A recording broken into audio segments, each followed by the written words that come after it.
to see that. See me hooping in the background? See me hooping in the background? That was you? No. No, it was him actually, just in his younger days. 40 years Yeah. ago. A lot of gray hairs ago. You want to watch? You want to watch it again? You want to watch it again?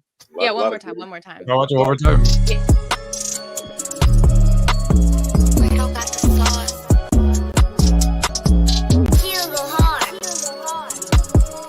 Yeah. You know how you know it's not me? Yeah, that dude traveled. That's how you know I don't travel. I don't travel. That's why. You know how else you know it ain't him, H? Because that dude is spin moves. What? Dude was the reason why you know that's not Tone, because that dude is dribbling. He ain't shooting. That's yeah, it didn't end with the shot. Yeah. Speaking of your basketball career, Fluent, how's the draft going?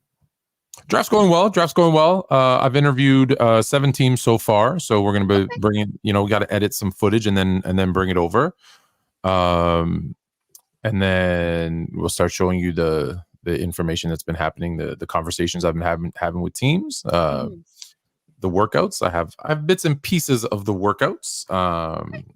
Just we're going to put a little mixtape together. Right. I'm sure I have a preview somewhere. Yeah, well, you'll have to drop it. What's up, chat? How are you guys all doing? Watch this pass. Whoa! Hey, I can there pass. You are. I see you out there. I can pass. Here we go. I believe what's this? Oh, that's for sure 3. That's money, baby.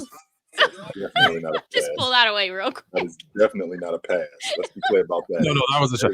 No, I pulled. I dropped. I don't want to show too much. So I want to read off our new members. If you guys aren't already, make sure to just subscribe to Player's Choice. But we've got several of you guys that have become members, so shout out to y'all. McFrosty, Vari Tanks, Just Nocturno, Jalen King, Love TJ, and Jason the Kid. Shout out to you guys for joining. Welcome we to got the a show, few more. guys. To the show, We got One Buddy, One B Chris, Activity, Ali, KT. So shout out to y'all. We appreciate you guys for joining. And Leaf, yes, I see you in the chat. I understand.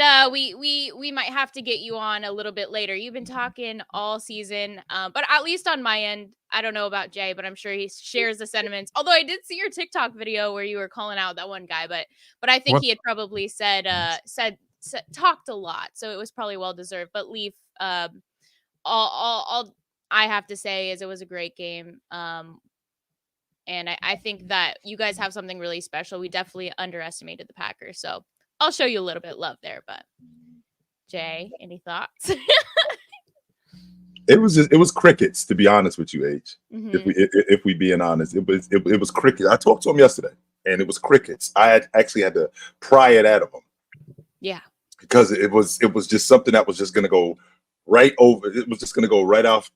It was just going to go right away. And he wasn't going to say a word about it until we actually got to the end of the show. And in the process of us getting to the end of the show and him going off, I had mentioned, so you're not going to say nothing about what happened Sunday. So that's just, we're not going to talk about Sunday.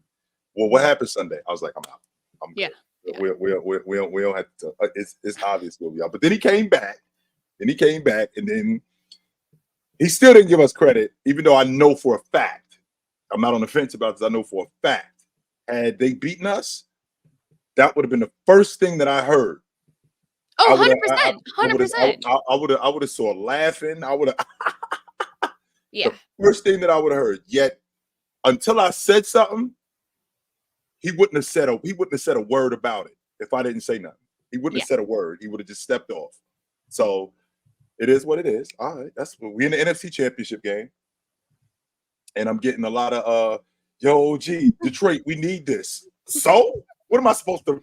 Because y'all ain't been there and y'all ain't been to the NFC Championship since I was a senior in high school. I'm supposed to feel good for you guys. I would feel good for you guys if it wasn't against my boys. Right. If it was against somebody else, I might actually rock a Detroit Lions jersey. Yeah. If it was somebody else, but it's my boys. So I'm all for us just choking the life out of y'all. 100% I am. Yeah, no, I agree with you. I understand that Detroit, they're the underdog, and yeah, I'd be with them. I'd be riding with them all the way if it was against, Dallas or the Eagles. I understand, but I just don't understand the unnecessary hate that the Niners are getting over, the Chiefs or the Ravens, and especially geared at Brock Purdy. That's been frustrating to see. A lot of people are gonna backtrack that take, I think, as the season progresses. So we'll see, but we'll definitely get into some NFL picks later in the show. Fluent, how are you doing? He was dozing off because the Bears wasn't in the NFC Championship. Sure, if the Bears was in the NFC Championship game, we'd have a half an hour show dedicated to the Bears. Him just rambling on and on. You know how I feel about the Packers, so my reverse psychology juju by picking them worked. But at the same time, a missed kick, some questionable calls. Here's the thing. The script. I don't know if you saw the script. I have the script, right? Let me read it to you. Reba McEntire, Usher, and Post Malone are slated to perform at San Francisco 49ers and Baltimore Ravens Super Bowl matchup on February 11th. I don't know who wrote that. So the Canada, script, right? This is on the news, right? The script was leaked. Right. However, let's not put it past the NFL. To change the script, because now you have an interesting thing here. Very interesting. Which is this is looking to be, and I'm sorry, this hurts you guys, and it's not about who's the better team here, but it's about selling tickets and making money. This is looking to be the Taylor Swift Eminem Bowl, which if you're going to bring in the most fans from outside, you're going to get all the NFL people. You want to get all the other people? Well, you have Taylor Swift and Eminem at the game with their Chiefs versus their Lions. Lovey-dovey over here, Kelsey, who's too good for Tyreek Hill, you bum.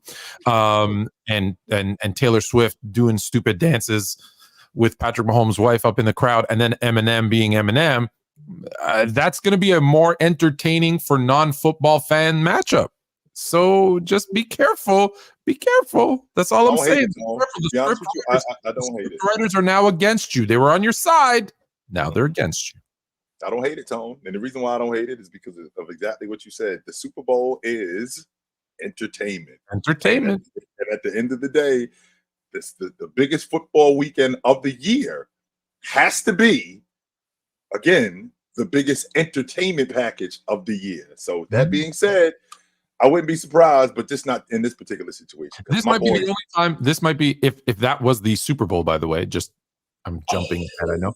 I would absolutely. Who just got traded? Damian Lillard is starting in the All-Star game. What? That's not surprising. Damian Lillard is starting. What? Why is that surprising? Damian Lillard is starting in the All-Star game? You must, Jay, you must not be familiar with his game, because in the West, I'm very familiar. No matter if he's first in the West or if he's 12th in the West, Damian Lillard is a starter. Damian Lillard is starting in the All-Star game. He's got pull, Jay. Wow. All right. He knows some people. Okay, that's and actually, this is a perfect segue into our first topic, our main topic, is the Doc Rivers trade. Now, I'm curious to know both of your sorry, I guess it is that tone. I keep saying if we being that's what it is. Uh-huh. I keep saying that because I keep saying that the Bucks acquired Doc Rivers, even though he found his way in, and maybe he's kind of been within earshot the whole time, is what it's been sounding like. But Jay,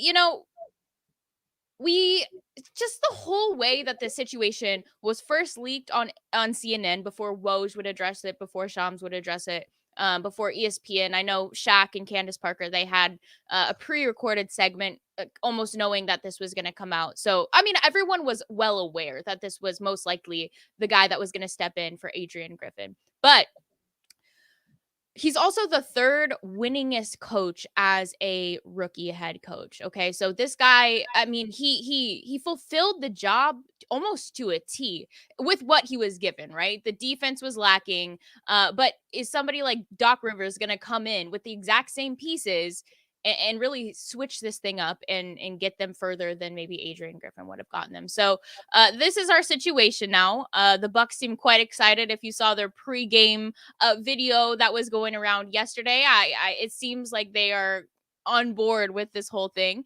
I ain't buying any of the tone. I'm not. They do that every game. They do that every game. They don't do that. No, every other.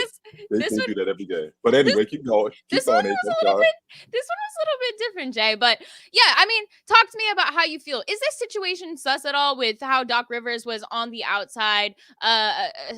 Apparently, he is being an advisor to Adrian Griffin throughout this whole time. What have you taken from the situation? I guess we'll start there. Tone, I just hit you with something not too long ago. And what did I say about the Milwaukee Bucks? Power rankings coming to you live from J/Chill via the BR report. 7th. He has him ranked 7th. And what else did I have in there about them being ranked 7th? You sent it to me right before the show. I didn't get to. So I'll fill you guys in. I've said it before, and I'm not on the fence about it. The Milwaukee Bucks, the way they are presently constructed, are fool's gold. 100%. They are fool's gold. I did not like this hire with Doc Rivers, the way Adrian Griffin was ousted. I didn't like it. I think it was right from the beginning. It stinks to high heaven. Now, in the words of my good friend Tone, when you fail fast. 100% you do. Now, Milwaukee, they looked at Adrian Griffin.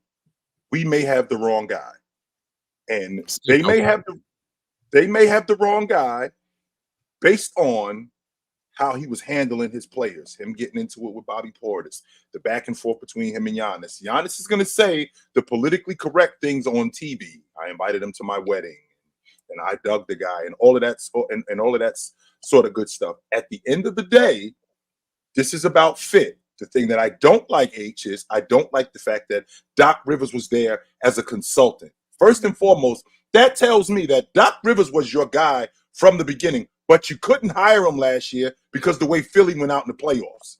You couldn't do that because that just looked bad. Doc was awful. Philly was awful. Joel Embiid came up small. James Harden came up small. That Philadelphia 76ers team came up small all the way around. So with them coming up small, this Milwaukee team, which now has championship aspirations, why are we hiring Doc Rivers when he was up 3-2 in the series and gave it up again? So what we're going to do is we're going to mask that with hiring him as a consultant. When he's who we really want, but we're going to hire him as a consultant. Then we're going to hire Adrian Griffin, even though we're not sure if he's the guy. And then it didn't take long because it started with guys like Terry Stout, who left right in the beginning of the season because he saw that Adrian Griffin, who I think is a good coach, and I think he could be a good NBA coach. I just don't think that this was his job. He saw right from the beginning that he was in over his head. And because he was in over his head, I don't want anything to do with this. And then it didn't take long for management to recognize that he was in over his head. So let me ask you this, Chill. Why are they second in the league in their record? They got the second best record in the NBA. Well, when you got a 31-15 guy or 31-12 guy, and you got Damian Lillard who can score, you can mask a lot of things. And that's basically what's been going on with this team. They've masked a lot of problems that they've had. We talk about their perimeter defense. Not only do we talk about their perimeter defense, we talk about how they are offensively, not just in transition, but in the half court. There's a lot of things with this crew that I watch, that I'm thinking this could get exposed in the playoffs, and it will get exposed in the playoffs. Tone, what it reminds me of more than anything, it reminds me of the 2008-2009 Cleveland Cavaliers when they won 66 games, and I was all in, and my buddy was telling me the entire time, Jay, this team is fool's gold. Take the blinders off. Well, I've taken off the blinders. Milwaukee is fool's gold the way they are presently constructed. I'm not surprised that they fired Adrian Griffin because they hired him to coach a different team. Now, I said this at the time of the hire. I said he's probably more suited to take on a young team because he's going to push them, and he's kind of got that tough kind of Tom Thibodeau, George Karl kind of attitude towards his players, and not everybody can handle that. And with a Drew Holiday, Chris Middleton, Giannis, those guys could have probably handled his style. With a prima donna, never won anything, never will win anything, Dame Lillard, who doesn't play any defense, And that's not going to work, right? Because he's going to go crying in his pillow. Man, he yelled at me. And that's exactly what happened. So I'm going to put the blame on Giannis for not being the man that I thought he was. Because every time LeBron gets a coach fired, we all poop on him. So we're going to poop on Giannis too, because he could have stopped this from day one. He did not. He allowed Bobby Portis. He allowed Dame Lillard. He allowed these guys to sabotage this rookie head coach who came into a team thinking, hey, I got an elite perimeter defender. I have an elite defender down low in Giannis. The way that I used to play, the way that I like to coach, we're going to be a very defensive-oriented team.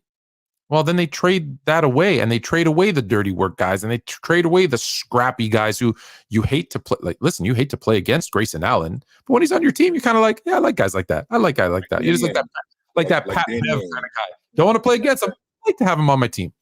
So you get rid of all those guys, and you bring in this offense that, hey, people forget this is the number 1 points per game offense in the league, number 2 offensive rated team in the league. This is a team, Balloon, see, this is a team that can score. They can't defend if their lives depended on it. And I don't care if it's Adrian Griffin. I don't care if it's Doc Rivers. I don't care if it's Popovich. I don't care if it's Phil Jackson. I don't care if Red Auerbach came in and coached this team. They are going to get exposed in the playoffs, which I've said from the beginning, because they have 2 guys in Malik Beasley and Damian Lillard who think they're matadors. Olé! And that's their defense on the perimeter, and they're getting smoked. To this day, look at all the perimeter players that have had their biggest games of the season, all against the Bucks.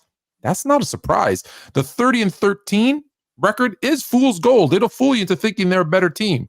So they had to make this change. Is it sus that they hired the guy? We don't like what Griffin's doing, but we're going to hire the guy who's advising him to do that? Yeah. You're damn right that's sus. You're damn right. Is it stupid? Well, now you're paying 3 coaches, you morons. So yeah, financially, because you know how I feel about money, that is damn stupid for a small market team in Milwaukee. I use that term loosely. You're just throwing bad money on top of bad money.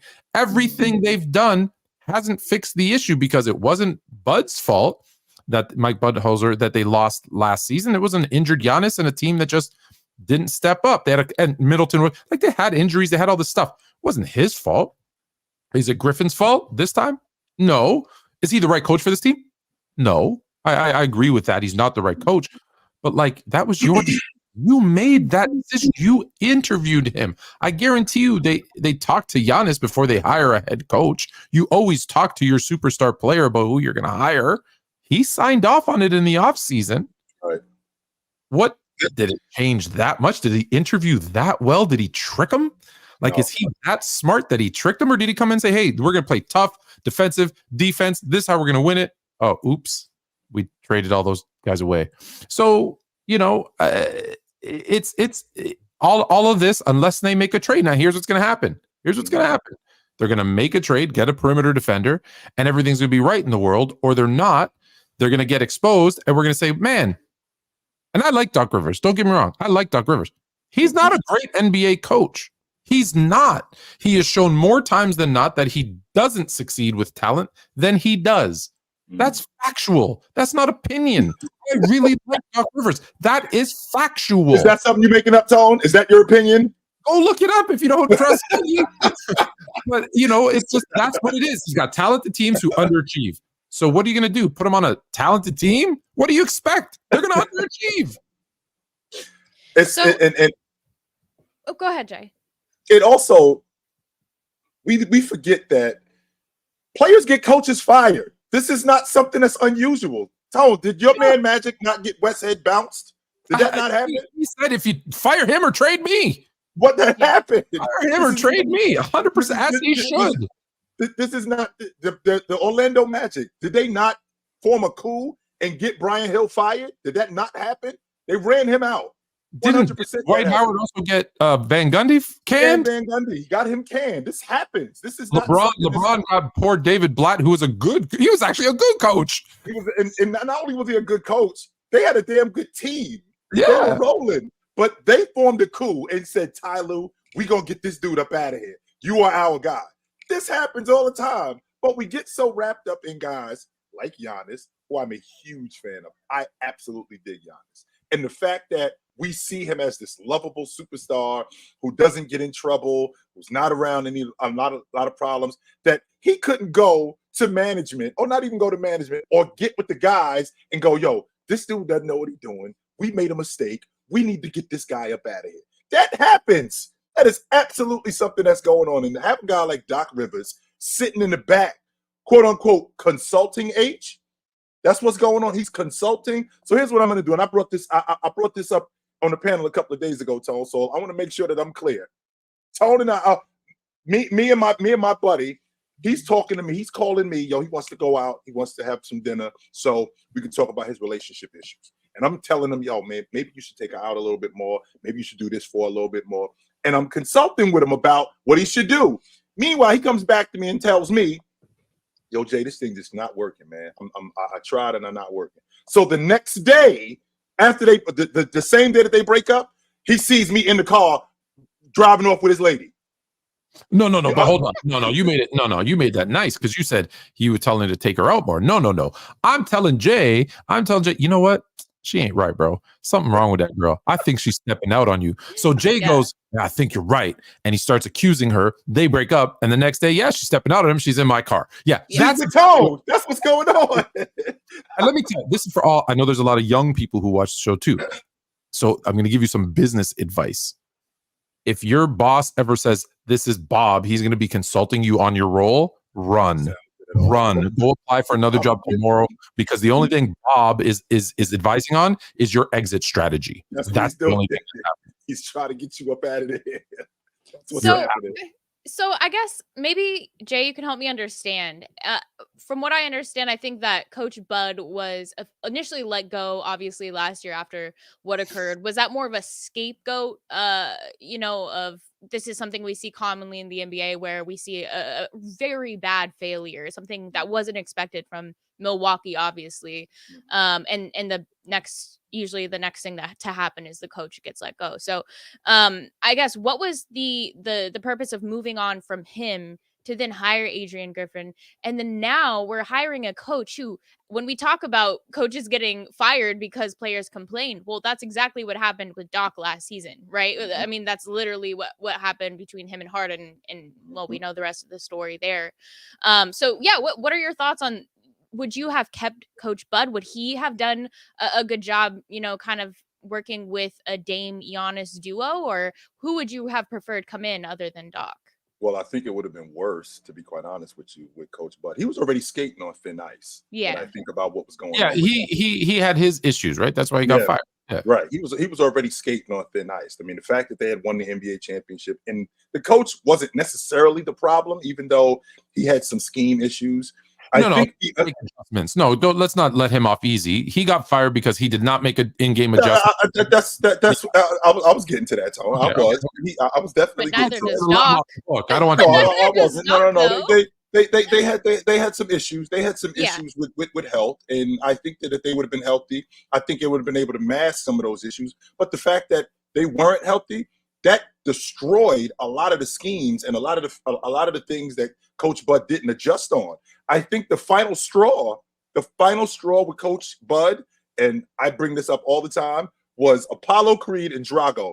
You're going to leave Drew Holiday on an island with Jimmy Butler. You're just going to let him get beat up. You're not going to throw the towel in. You're not going to jump in. You're not going to do anything to help him. You're just going to let him stay out there and let Jimmy Butler stomp on him and not do anything. That was just a microcosm and the final straw of what had been going on with the Milwaukee Bucks. That was just a microcosm of it. And at the end, it was just time for a new coach. That team had won. That team was at the top of the Eastern Conference last year. They were the number 1 seed, and they got bounced by an 8 seed, which I'm not sure that Miami was an 8 seed, but they got bounced by, they didn't lose to an 8 seed, Tone. They got bounced by an 8 seed. So with that being said, it was clear that the direction that we were going in wasn't the right direction. So they needed to make a change. So making a change at the coach was to start. And when you make a change at the coach, you have to get it right. And they didn't. And let's be clear, though. Adrian Griffin, and I told you guys this, I said, if you remember when he was hired, I said, I think he probably needed 1 more 2 years before he became a head coach. But that being said, that was their backup plan, right? So they initially, who they wanted was Nick Nurse. They didn't get Nick Nurse. So they thought, hey, let's get someone from the Nick Nurse tree and hire his assistant. Why didn't they get Nick Nurse? What was the problem? Why didn't they get him? Why didn't they get Nick Nurse? I think Nick Nurse wanted Philly over Milwaukee because he wanted to stick it to Toronto, because he was really upset that Toronto let him go. And although the rivalry, it's the best rivalry that the Raptors had going over the last kind of 5-7 years, is like Toronto fans hate the Sixers. Sixers hate the Raptors. Like they boo the crap out. No one in Toronto go walk around with an Embiid shirt. Might be the only time someone bumps into you and doesn't say sorry, right? That might start a fight. So he wanted to stick it to them. So he chose. He's like the Bucks will piss him off, but Philly will really eat him. So that's why. So Nick Nurse chose Philadelphia for that reason, mostly. Obviously, you get the MVP and you get a great team, of course. So they thought, hey, Nick Nurse won as a rookie head coach, being promoted from an assistant. Maybe we can, lightning can strike twice, and we can get his assistant to step up, who's a defensive-minded coach. We have at the time, don't forget, they had a defensive-minded team. That's who they hired him to coach. The team just completely changed, however, from the time they hired him until the start of the season. So it was talking about Milwaukee. Milwaukee. He's the logic doesn't check out there though, Fluent. Because think about it: what championship caliber team goes out and seeks a rookie head coach, no matter who they came from? Like even if it's Tony, I'm talking about Milwaukee. I'm talking about Milwaukee, how they would prefer to get a rookie coach that's in the same tree as Nick Nurse. They didn't prefer. They wanted Nick Nurse, and since they couldn't get him, they thought Adrian Griffin was the next best thing. I think it's still come with the same philosophies, because again, with that team, not this team, with that team that they hired him on, if you have a guy who knows Nick Nurse's 27 or 32, different defensive sets with Giannis and Holiday anchoring that, you're gonna kill teams. You're gonna hold teams to 80 points. So they thought, hey, we couldn't get the guy, let's get the next best thing. That's what I'm saying. So they didn't go out looking for a rookie head coach. They were like, we want Nurse, we can't get him, let's find the guy who knows all his stuff, all his tricks. But the problem was he didn't get that team. He got a different team, right? That's why. And then that's when it blew up. But the Nick Nurse hiring in Toronto, was he really a rookie head coach though? Tony was on that bench, so he just moved over from one seat to the next. Listen, a rookie head coach means, if Chet Holmgren is a rookie in the NBA this year, then being promoted as an assistant to a head coach, and it's your first head coaching job, you're a rookie head. You're a rookie head coach. Yeah, and you know this. It's different what the assistant does versus what the head coach does. Moving over one seat. Moving over that one chair is a big. Are not the same. So is the responsibility that comes with that too. It's not the same thing. Moving over that one seat is not the same. Yes. That seat is a lot hotter than the one you were initially in. And it didn't work, and that's fine. It doesn't always work, but I just, I don't know that we've seen a coach at 30-13. Like we've seen coaches get fired in the middle of the season.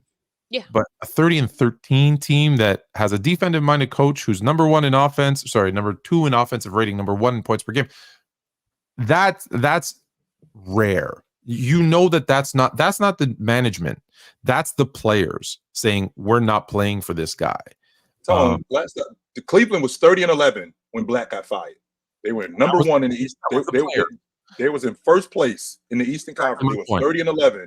And by the way, the year before that, they were in the NBA championship before Kyrie Irving and Kevin Love got hurt. The next year, they were 30-11 and in first place before they ended up running him out of there. And I 100% believe that was the players. I don't think that has anything to do with 100%. So if you're in this particular situation with Giannis, with Dame, with Bobby Portis getting into it with the coach at the end of a game after they've lost to the Indiana Pacers for the 3rd time in 4 tries, when Giannis is on the sideline getting into it with Coach Griffin, it's obvious that there's a disconnect. Now, don't get me wrong, Tone. When you got a new group, you're trying to sell your philosophy. You're trying to sell what it is that you're bringing to them. The problem isn't the message. The problem is the messenger, Tone. You're a Lakers fan. If you telling the team to sacrifice, Del Harris telling the Lakers to sacrifice sounds way different than Phil Jackson telling them to sacrifice. Sure. Those two Absolutely. things are not the same thing. So when Can you Doc bring Rivers, up though, can you bring the surreal one? Because I don't get what the big deal is if players didn't want the coach like let him go, then you've never played sports. That's not how it works. The coach is there to keep you in line. The coach is not there to be your friend. The coach is not there for you to like him. The coach is there to put you in a situation to where you'll do what's best for the team. Not even what's best for you. Let's be clear. What's best for the team. Your needs don't matter, right? Phil Jackson and Tex Winters, that triangle offense was not the best for Jordan. It was he hated it. He hated it. But that was best for the team to win, and that's what matters. So this is very kind of an entitled comment, right? If they don't like the coach, they should fire him. Yeah, and everyone should get a damn trophy. No, the coach is not there to be liked. The coach is there to win. And as players, it's very much like an adult situation where you need to be saved from yourself sometimes. You can't always, it's not always the right thing that you think you should be doing. Sometimes I got 3 fouls. Coach, I'm good. No, I know you. No, you're not good. Let me know. Yeah. And let's again, like half of this comment is correct. The coach is there to win. Correct. And put players in the best positions to succeed. No. Put the players in the best position for the team to succeed. I don't care if you only score 5 points and you want to score 20, means nothing. You need to be in a position to win. Now, if that means you have to score 20 or 40 or 10 or whatever, fine. But it's less about your individual whatever, and it's about the team winning. Now, sometimes those two go together. Sometimes they don't. You needed guys like Chris Bosh to sacrifice for Miami to win. You needed guys like Kevin Love to sacrifice to win. You needed guys like Klay Thompson. I was going to say Klay Thompson had to take a step back when KD goes to the Warriors, right? For them to win. That's less about their personal success, more about the team. And there's a million examples of that. And that's what really matters. So that's why I say this is odd for a team. That's why I say it's 100% player driven, is that you don't typically see a 30-13, 30-11 coach who's in first, second place get fired unless there's a mutiny, right? That's what it's called, a mutiny. And that's what happened. And it happened. So and on top of that, to add to that point, and we can move on from this, but in the middle of the season, this is not like this is at the end of the season where we find out that these guys had such a rift and there was such a divide between coaches. Tone, we almost we're not at the All-Star break yet, but we're at the midpoint of the season, but we're getting close. To fire a coach in the middle of the season, that tells me a lot about what's been going on there. It was clear that it was not, well, coach, maybe we should. No, it was, what are we doing? This is clearly not working. Let me ask you this. In basketball, has a coach ever been fired? Right? They're 40-something games in, so halfway through the season, and a new coach comes on and they win an NBA championship? It didn't happen in 15. Let's see. It happened in 16 with Tyler. That happened in 16. Was that what? That was 41 games in, right? With Cleveland. Yep, that was halfway through the season. 41 games in. Yep. Let's see. Phil Jackson was hired at the end of the season after the Bulls lost in the Eastern Conference Championship. So he ended up. They didn't end up winning, but they didn't end up winning for another year. It wasn't that next year. It took them another year. So and when you're talking about getting hired in the middle of the season and winning the NBA championship that year, I mean, Mark Jackson, he got fired. They end up winning the NBA championship the next year. They didn't do it in the middle of the season. So it's just the one, and that was a team that was in the final the year before and had the best player in the game. So it just that kind of doesn't happen often. It does not happen. And NHL and MLB, I know NHL for sure. It's happened a couple of times actually. Basketball just not. It doesn't. And it makes me wonder almost like, what is the perception? Let's say Doc were to do this. It does that because he's already, when we talk about thin ice, he's been on thin ice. I mean, we could get into how he continues to get jobs. I think that that's an interesting, little segment we could go into. He's well respected. He keeps getting jobs because he's very well respected. Like he knows basketball. I wouldn't hire him. So what is the perception though? Really quick though, what's the perception of Doc Rivers if he goes to win a championship versus if he doesn't? Are they going to even give him credit, or are they going to say, well, Adrian Griffin got him this far, or like we handed this? Like, what is the perception going to be at that point? Listen, if they're not 60, and like if they don't win 68. Then 60 and 21, 60 and 21. That's 80. 60 and 22. That's 82 games. If they don't win 60 games, because that's what they were on pace to do, 59, whatever it was, he's gonna have an out. Well, it's about the playoffs. It's about the playoffs. So if they get knocked out in the first round, then we're gonna remember what this team was put together to do, Tony. They didn't trade for Dame Lillard to make the playoffs. They didn't trade for Dame Lillard to go deep into the playoffs. Giannis put this team on notice. There was a reason why he didn't sign that extension. Giannis put this team on notice and made it clear what they were doing, what he was doing. I'm not signing an extension because if we're not competing for the NBA championship every year, this is not something that I want to be a part of. Well, I'll tell you what we'll do, Giannis. We're going to make a trade for Damian Lillard to show you how serious we are about competing for the NBA championship. When they do that, you're telling the masses we are serious about winning the NBA championship. So getting to the playoffs, that's a foregone conclusion. We're going to the playoffs. Getting to the Eastern Conference semifinals, that's not a step ahead. That's where we were supposed to be anyway. Getting to the Eastern Conference championship, we've already been there. So there's no way we're getting to these spaces and not winning it. There's no way that we're getting to these spaces and it's a success. If we get to the NBA finals and we lose, well, at minimum, we were there. At minimum, we were there. But we have to at least get there because that's what this crew was put together to do, Tone. I know you said the masses, so I'm not going to disagree because you said the masses. But for me, I feel anyone that knows basketball knows trading for Dame Lillard was a cop-out. It was not a good move. It was not a championship move. You had a championship team and you ruined it because you want. Of course, they want to follow the crowd and bring in stars. They traded away a name. Sorry, they traded away a game for a name.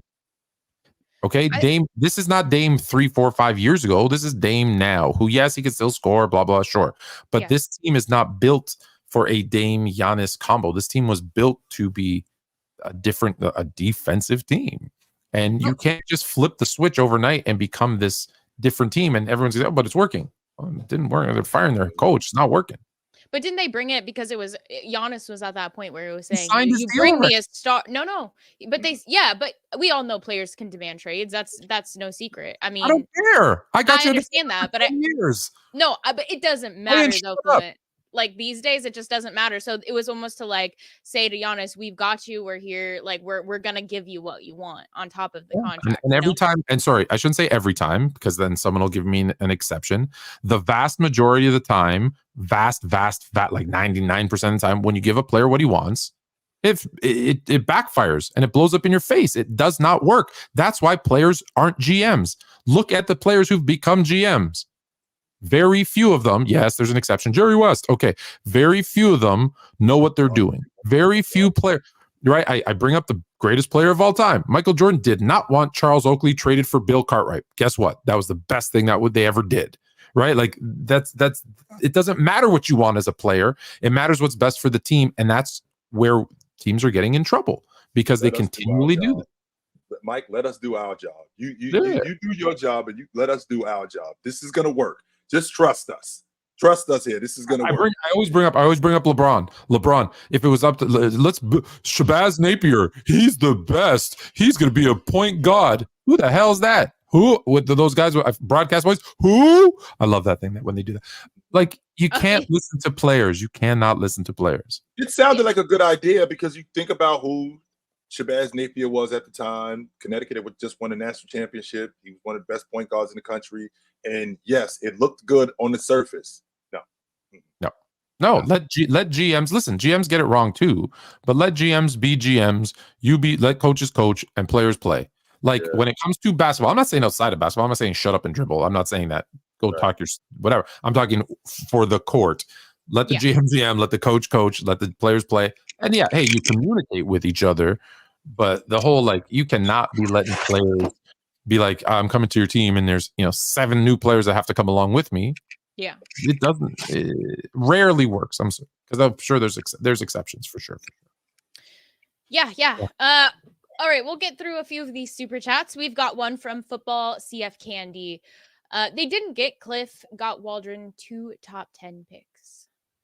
Yes, I'm very happy. That's the Bears because they were flirting with Cliff Kingsbury, which is great because now I don't have to become like a Packer or a Lion fan or something. Yeah. So they got Waldron from the Seahawks. They got 2 top 10 picks. We're gonna see what they're gonna do with it. Like listen, I've always said this before. I said this with Coach Jackson last week. Remember, I said because the clock is ticking on the money, and that's why they might go with drafting a quarterback instead of sticking with Fields and then building around him. The only good news is because Fields hasn't won a lot and he's been a little bit injured, they might get him not on the cheap, but they might get a fairly team-friendly deal with him. So, better. So they have a lot to build around. They do have a lot. They have a lot of 2 top 10 draft picks, a new OC. They've got, I don't want to get crazy about it, but it sounds like it sounds, Tone, like your quarterback, and let's just use Justin Fields for an example. It sounds like it's a good thing that your quarterback isn't awesome in the beginning. It's probably a good thing that later on down the line, like let's say like in year 3, when we're getting closer to that contract, where we don't have to overpay for him, where we can get him at a price that's reasonable, and we can still build, as opposed to like he comes out and he's Patrick Mahomes. Well, we're in trouble. We're in trouble. It's because it's a good problem per se because we're going to win, but it's also a huge problem because we're going to have to pay this guy big. That's how the Warriors became who they were.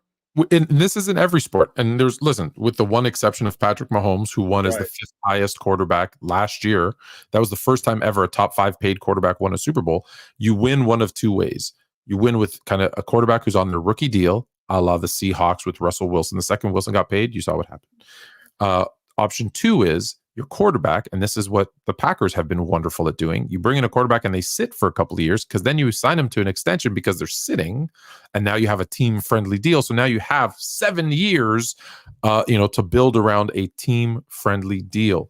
The second your quarterback gets paid, like the fact that the Chiefs are in their 6th straight, or Patrick Mahomes is in his 6th straight AFC Championship game, getting paid what he's getting, losing all the pieces they've lost, just goes to show you he is the exception to the rule. He is. Is that what you just said, Tom? Did you just say 6 straight? Since he's been a starter, every single year he's been a starter. He goes to the AFC Championship game, and he's the exception to the rule. Do not use him as an example. So for more than half the decade, my team is a game away from going to the bowl game. So there's a kid right now, Tom, that was either in the 5th grade, from the 5th grade to the 10th grade, that doesn't know the Kansas City Chiefs not being in the Super Bowl or being in the AFC Championship right now. Kids in KC are spoiled right now. Rotten. Oh yeah. Just for the record, why is I know that it's not just votes, but Haliburton and Trae Young had more votes than Damian Lillard. So the coaches said, "Nah, we're going to put in Lillard."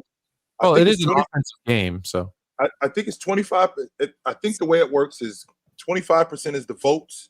I think another 25% goes to coaches. It's something like that. It's not what it was where the fans just vote dominate. That's it. It's not just like that anymore. Yeah, which is probably, let's be honest, who would you prefer to see in an all-star game, Haliburton or Dame? It's going to be Dame when it comes to, you just don't like Dame. Like in an all-star game, you want to see Haliburton? I guess some. No, I don't like the all-star game. Forget, it's not about the players. I think having a mid-season game based on coaches and even fan votes based on reputation, like it's not based on what they did the first half of the season. Like how many times have you seen players are like, this person's played 5 games, no games. We've seen guys who been injured the whole first half and they're in the all-star game. So and then use it. Some people try to use, he's been an all-star 10 times. He's definitely a Hall of Famer. Nah, he's not. He's not. Tom Chambers only started as a all-star because what's his name was hurt. Like, no, I'm sorry. No. Anyways, we'll get to more delusional stuff in a second because we've got a bunch of delusional people in the NBA. We do. We sure do. The Bucks. Double P. I hope Bucks Sixers happens in the 2nd round, so my guy Embiid finally makes it to the Eastern Conference Finals. You can't lose in the Eastern Conference semifinals again. That can't happen. You can't. You can't. Since he's been there hasn't been there's been very little progression. That's where they've gotten, to the Eastern Conference semifinals. They picked Tobias Harris over buckets. And then it's just been the same ever since. They can't lose. If they get to the semifinals and lose again. Bye, Embiid. Come to the West. Only because I saw this chat out of the corner of my eye for FIFA Boy. Why am I not on, what is it? Playback? Playback? Is that what it's called? Playback? Yeah, they're just talking. Yeah. No, they're not just talking. I'm not on playback because I will be there Saturday night to do my Lakers against them Warriors, who I'm not going to say anything negative about the Warriors because they're going through a little bit of a, rest in peace to their assistant coach. I'm not going to pick on them today because I saw they were very emotional, as they should be. That was a tragic thing that happened. But I will be picking them on Saturday. So join me Saturday. I believe it's at 8:00, Lakers Warriors, where you hear all the smack talk against those bums Warriors. Okay. I'll let it slide this time. Teddy Hart, thank you so much for the $20 super chat. We appreciate you. Being that the NBA is a copycat league, why wasn't the triangle offense more widely used among teams after the Bulls Lakers won 11 rings using it? Not saying other teams would have been successful. Oh man, but I never even try that seen again it for $20. Like maybe you should read it. Sorry, Teddy. So triangle offense more widely used among teams after the Bulls Lakers won 11 rings. Why do you guys think that hasn't been used more? My brother said to me, we were sitting down watching one day, Tone. We were watching tennis, and my brother was watching Serena Williams, and he was like, I can do that. And I said, no, you can't. Oh, man. No, you can't. And the reason why you can is because that's a professional. And the point that I'm making is the triangle offense is not for everybody. It's a very complex offense. It's a very cerebral offense. You have to be able to understand basketball in order to pick it up. That's why people don't give Dennis Rodman nearly as much credit as they should. Dennis Rodman, when the triangle offense was implemented, he picked it up like that because Dennis Rodman is a lot smarter than you guys give him credit for. There's a lot of things going on with the triangle offense, a lot. And a guy like Michael Jordan, the reason why he picked it up as quickly as he did, even though he hated it, because he was an isolation player who had the ball in his hands every trip. The reason why it worked is because it kept the defense off balance and there were so many different options. That doesn't work for everybody. That's why Carmelo Anthony didn't pick it up. That's why he struggled in the triangle when they had it with the Knicks. It doesn't work for everybody. It worked for Shaq. Shaq is a smart guy. In fact, not only did it work for Shaq, the triangle offense originally was tailored around the big man. When Tex Winters designed the triangle offense, he designed it to be focused around the big guy. So with that being said, guys like Kobe Bryant, right, who was a basketball savant, these guys picked this up. Gary Payton struggled in the triangle offense. There's people, not everybody picked it up as quickly as they could. The Dallas Mavericks, I believe in 93, 94, I think they had the worst record in the league because their coach Clemens, who was on the Bulls staff, he tried to implement the triangle offense with a bunch of kids, Jim Jackson and Jamal Mashburn, and it didn't work.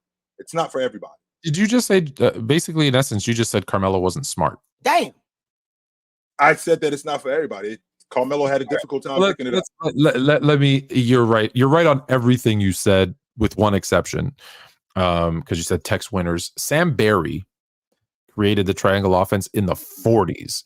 Right. To your point, to create spacing for the center. This is actually, which is weird that it worked with the Bulls because it was Bill Cartwright and then like Luke Longley and others, Bill Wennington, Will Perdue. Like they never had a dominant center, but it was created. It's a read and react offense where everybody basically is in motion, touching the ball, and you're basically confusing the defense for them to make a mistake into the center. Boom, you get an easy dunk or layup. That's really what it was supposed to be.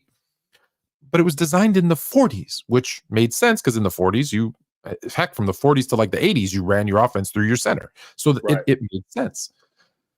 The reason it didn't work anywhere else is twofold. You touched on the first one. Basketball IQ has to be through the roof. When it's read and react, it's like putting a quarterback and a wide receiver and saying, okay, once they call the play, once he says hike and steps back, you read the defense and run a route, and he's going to throw you the ball. And as you know, from watching football, the quarterback typically is throwing the ball before the wide receiver has finished their cut. So you have to know inside, outside, release, fade, right? Like you have to know what they're doing. in basketball, imagine it's the same thing. It's read and react. So it's not like there's a reason 70% are pick and rolls. 70% are pick and rolls, and all you got to figure out is he going to roll or pick and pop? Like that's really your only option. Right. So this is such a complex offense. The other reason it didn't work in New York, in Dallas, because New York, you forget the Knicks did try it and it failed miserably, is that the two teams that it worked with had two players that you can't duplicate. Because what would happen? Go watch the Bulls, go watch the Lakers, even with Shaq or without Shaq, go watch the Bulls, go watch the Lakers. When it got down to 6 seconds, 5 seconds on the shot clock, it was just like, okay, just give the ball to Mike. Oh, just give the ball to Kobe. And they'll do their thing in 3 seconds. And then you wonder why their shooting percentages went down, because they had a guy that good to bail them out. Well, those two guys, no offense to Carmelo or anybody or Jim Jackson, they're not Kobe and Mike. So if you don't have that person who can bail you out at the end, it's not an NBA offense. And that's why it took from 1940 to 1990, 50 years before Tex Winters tweaked it enough to put it into the NBA. Now, I will say this. It has worked for the Warriors, but the Warriors took the triangle and Mike D'Antoni's 7 seconds and Greg Popovich's motion, and Steve Kerr, to his credit, put all three of those together, and you have the greatest shooter of all time and another probably guy who's, if not top 5, top 10 shooters of all time. So it kind of bails you out too. So that's why it doesn't work, is because it's very much predicated on basketball IQ and having someone to bail you out. And there's maybe 3 teams that have a guy like that who's even close to good enough to bail you out on a night-to-night basis. It's incredible too, Tone, because if somebody told you in let's say 50, somebody told you in 1957, if you saw this triangle offense that was centered around the big man and all of this action, just so you know, this offense is going to revolutionize basketball. And of course, you looking at it because you looking at it and you're like, what the hell is this actually? I don't even know what this is. This offense is going to revolutionize basketball, but it's not going to be for everybody. Just like Gilbert Arenas, it was Damo who said to me, it's crazy how we can't really see the future like it is. That's why it's the future. If somebody said to you he said to me, Jay, if somebody said to you 20 years ago, the lead guard is going to be Gilbert Arenas and Allen Iverson 20 years later. That's what the lead guard in the NBA is going to look like. John Stockton is gone. Magic is gone. That's what the league guard is going to look like. If somebody would have told you this 20 years ago, what would you have said? I would have been like, hell no, that's not happening. That's exactly what's going on in the NBA today. That's exactly what's going on. Unbelievable. Thank you. I like that segment, Fluent. I learned a lot. Oh, you're welcome. Let me know when you're ready for headlines. No, go ahead. Okay. Two more.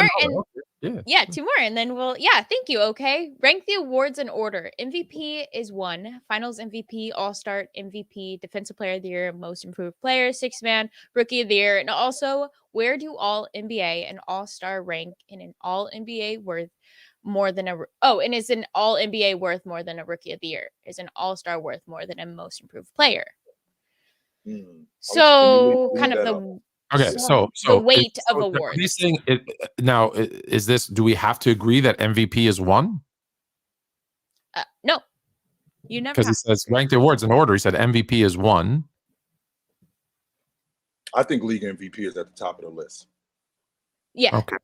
I think league MVP is at the top of the list at number 1. Sure. I think league MVP because in the championship series, anybody can win the finals MVP.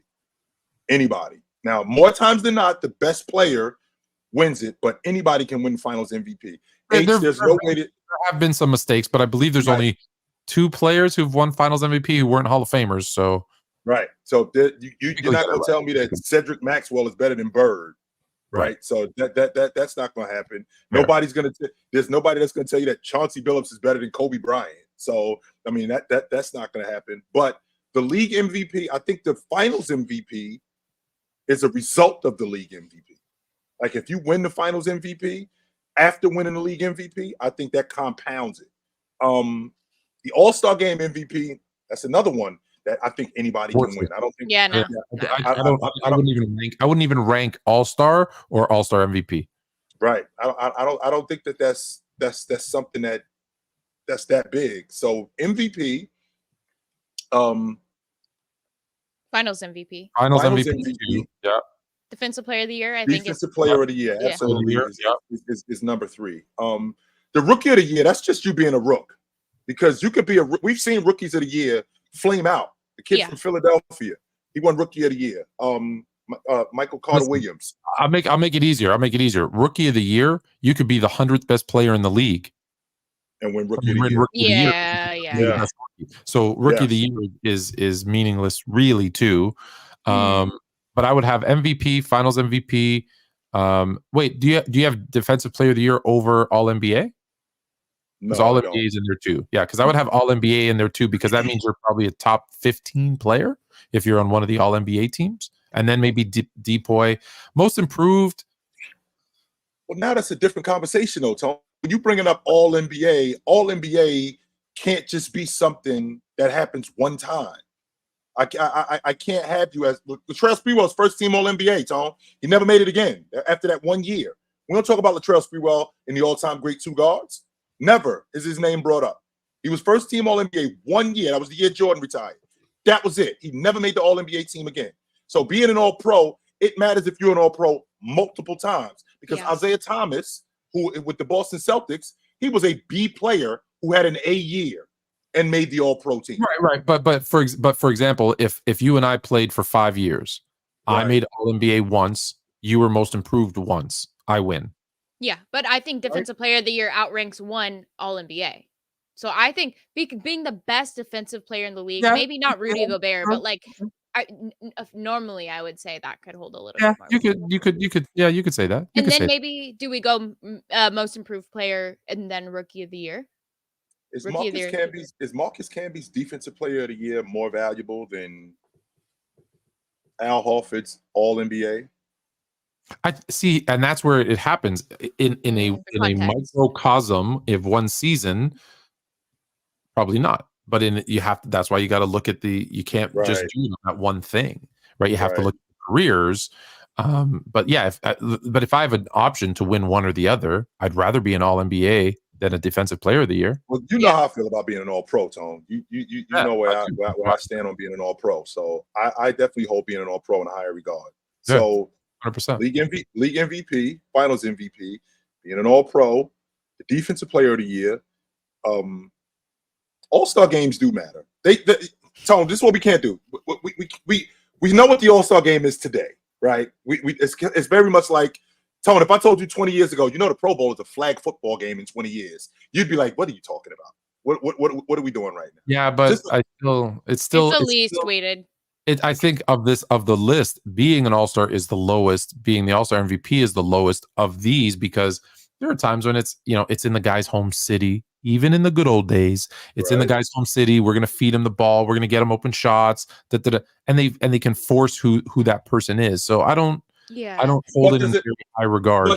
Come on, but you think it was coincidence that Malone and Stockton were All-Star MVPs in Utah? Come on, sure. Come on, right? Sure, I can get with that. But then but what happens when you win it multiple times, though, Tone? What happens then? Like Kobe Bryant won it in I think he won it in DC. I think he won it in Philly, and then he won it again. So what happens when you win it multiple times? It's not like I'm just winning it in my city. And I was All-Star MVP of a charity game. Big deal. It means nothing. Here's the difference, Tone. The fact that you was the All-Star game charity, you the MVP of an All-Star charity game. If you did it more than once, I think it might be a bigger deal than you're giving yourself credit for. I do. So the MVP, I think the MVP is at the top of the list. Finals MVP, All NBA. Sorry. Gotcha, Jay. All-Star. I think the awards that you can win multiple times are at the top of the list. Stuff like Most Improved, Rookie of the Year. I think those things are at the bottom of the league, because you can only do that one time. Could you win Most Improved? But I think that could even give it more weight. If it's only one time, you have to be the best. Well, I mean, I'm not saying necessarily Most Improved Player, Rookie of the Year. No, Rookie of the Year. Listen, if you're comparing rookies, that's the only time it means something. I just don't think All-Star would rank higher than Rookie of the Year. I don't think that matters, because like you just said, you can feed the ball to Tatum for 3 quarters and they're just giving you the ball. It doesn't mean you're the best player. But true or false. You could be the 100th best player in the league and win Rookie of the Year. because there's 99 players better than you who just aren't rookies. So that's why it holds almost no weight to me. Like again, unless you're comparing rookies.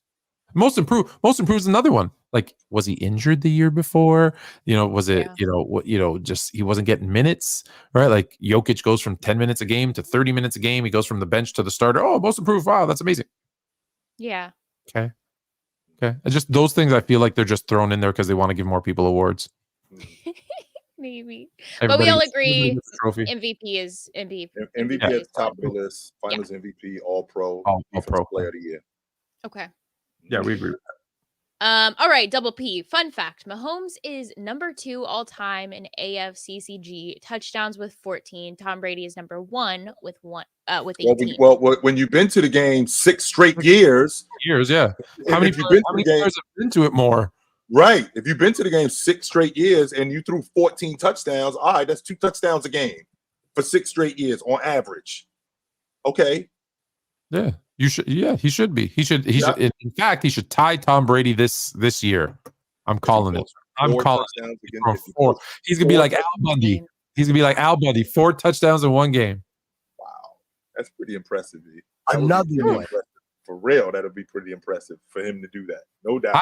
I got Mahomes. I got Mahomes up there. Like I have him as an all-time great already. You have him 3? How I feel about doing that. 3? Do you have him at 3 or 4? I have him top 5. Okay. Yeah. I don't know. I don't know it. To be honest with you, the whole too early logic, I'm having a difficult time. He's the one that we're past that. Yeah, I'm having a difficult. When you've been to the championship game 6 straight years, that's more than half a decade. Every year you've been a starter, not just 6 straight. Every year that I've been a starter, we've been in either the AFC Championship or the bowl game. And won twice out of those 6, right? Won twice out of those 6. 3 out of 5. They won 3 They've been to the Super Bowl 3 times. No, they won 2 Super Bowls. They lost 1. Yeah, right. Yeah. But I mean, he's been there 5. This is 6. So he's been there 5 times. He went to the Super Bowl 3, won the Super Bowl twice. So like your batting percentage is pretty damn good. From my and you know how I feel about talent. From a talent standpoint, I can't say that I've seen a more talented quarterback in my lifetime. And Aaron Rodgers, the things that Aaron Rodgers was able to do, the way that Joe Montana was able to deliver the football. There's a difference between a guy who can throw the football and a guy who can make plays. And Patrick Mahomes, I don't think I've seen a more talented guy. I haven't. And because I haven't seen a more talented guy, I mean, I think that matters. And to be a starter, and to be in the AFC Championship game more than a decade to be in the AFC Championship game, and to be in the bowl game half those times. That's pretty impressive. That is pretty impressive. When he wins on Sunday or Saturday, whenever they're playing, it's going to be 4 out of 6. When he wins, that's cool. No, it's not. That's suspicious. No, we'll get to it. We'll get to it. We'll get to that. We'll get to our picks. We'll get to our picks. But for now, we're gonna move into some headlines. If you guys have any that you want us to cover as well, make sure to drop those in a super chat, and please get the likes up while we're at it. But for now,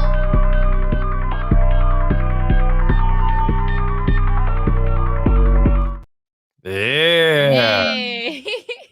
All right, guys. So up first, we have Deandre Ayton. He put out this quote saying, "I got nothing to prove in this league. I'm a max player and I'll continue to be max player." Fluent. Is he playing in Europe? No, he is Shanghai Sharks? Not yet. Because he's not talking about the NBA, because he's got pardon my French, he's got a shit ton to prove in the NBA before he's a max player. Well, and might I just add that his highest scoring game this season has been 23 points. Is that a max contract player type listen, number? 23 a game could be in today's NBA. I've seen worse get max contracts, but to say that I have proven everything to be a max player in this league, like delusional. Cocaine is a hell of a drug. And I think it is. Because anyone that gives him a max player, do one of 2 things. No, you know what? I was gonna say burn. Don't burn your money. Go give it to some charities. Go give it. There's some needy people out in this world, because right now max is what, 300 million. There's some needy people in this world, and that 300 million could go a long way, and have Mr. Ayton committed because he's got some mental health issues. To say that I don't have anything else to prove. So just from a number one overall standpoint, number one overall pick standpoint, you don't have anything to prove. You don't have to be an all-pro, right, as the number one overall pick. You don't have to be an all-star as the number one overall pick. You don't have to take your team deep into the playoffs as the number one overall pick. You don't have to compete for NBA championships as the number one overall pick. You just have to get paid like a max player. That's your logic. So with that being said, and I vouch for this dude too, by the way. I actually vouch for this dude, and I called him a franchise player. When he went up to Portland, I said that he is the guy that has the most experience of all of them. He has the most experience. He was a double-double guy on an NBA finalist team, starter. So he gets on this Portland team, and there's no reason why he shouldn't be the man on this team. Meanwhile, I'm watching the Trailblazers a couple of nights ago, and I can't tell you, Tone, how disinterested he looked. Yeah. I can't tell you how how disengaged he looked. So with that being said, to say that you are a max player, you know what I have to accept, Tone? I got to accept the fact that some of these guys, this is just a job. Yeah. And I don't really care about being awesome. I care about getting paid. Kendrick Perkins put this out, and I'm going to do I think I'm going to do like a TikTok to it, because he said the only NBA players with nothing left to prove, and he put these 6 guys. And with all due respect to Kendrick Perkins, he's wrong, because there's only 2 guys on this list, and they're both on the far right, LeBron James and Steph Curry. Those are the only 2 guys that have nothing left to prove. And you can question on me on the other 4, and I will give you my reasoning. But that being said, that's it.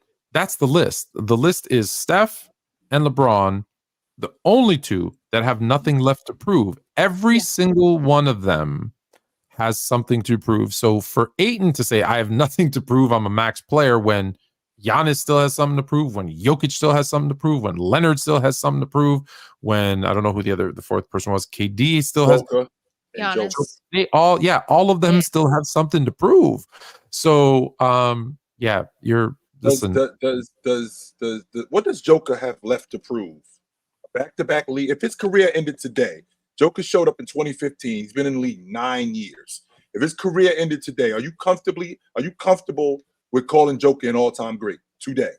I am comfortable calling him an all-time great today, yes. But what he has to prove still to himself. Anyone that listen, the ones that won 0 chips, right? What they always have to prove is, can I win one? The ones that win 1, it's, hey, can I win more than 1? Was that one time just a fluke? Was it a lucky season? Was it, whatever? So I think Jokic has that to prove. Can he win again? And listen, you still want to do it for what has he been doing it for? 5 years at an elite level? Like you still want to throw, you know me, I like to have that 8 to 10 years of eliteness. That makes me comfortable. But yeah, even if he retired today, I would still say he's an all-time great. Absolutely. His first season as an all-pro, I think it was. You can be just quickly say, you can still be an all-time great and have something to prove. You still do, yeah. You could. So essentially, there was still something left for you, even though you were awesome. You were fantastic. There was still something left, like Magic, for example. Magic is a prime example of that. I think Magic. I wish we didn't get robbed of those 3 to 5 more years of Magic. Yes, we did. I wish we did. Got robbed. Yes, we did. We got robbed, and that doesn't negate how awesome Magic was for the other 12. Absolutely. That does not. But we did get robbed 4 years of Magic. Yes, we did. 100%. So a guy like Giannis, does Giannis still have something to prove? I think so. I don't think it's even if Giannis quit today as a max player, that doesn't negate that there's still something left that he hasn't done yet. I mean, we're talking about a guy that's 29 years old, still in his prime. If he never won again or never got out of the first round again, would we still look at him like we talked about him 2 years ago, like he's the 3rd best power forward in NBA history? Are we really doing that? If he never got out of the first round again, if he never made another all-pro team again, would we still be talking about him like we did 2 years ago? I don't think so.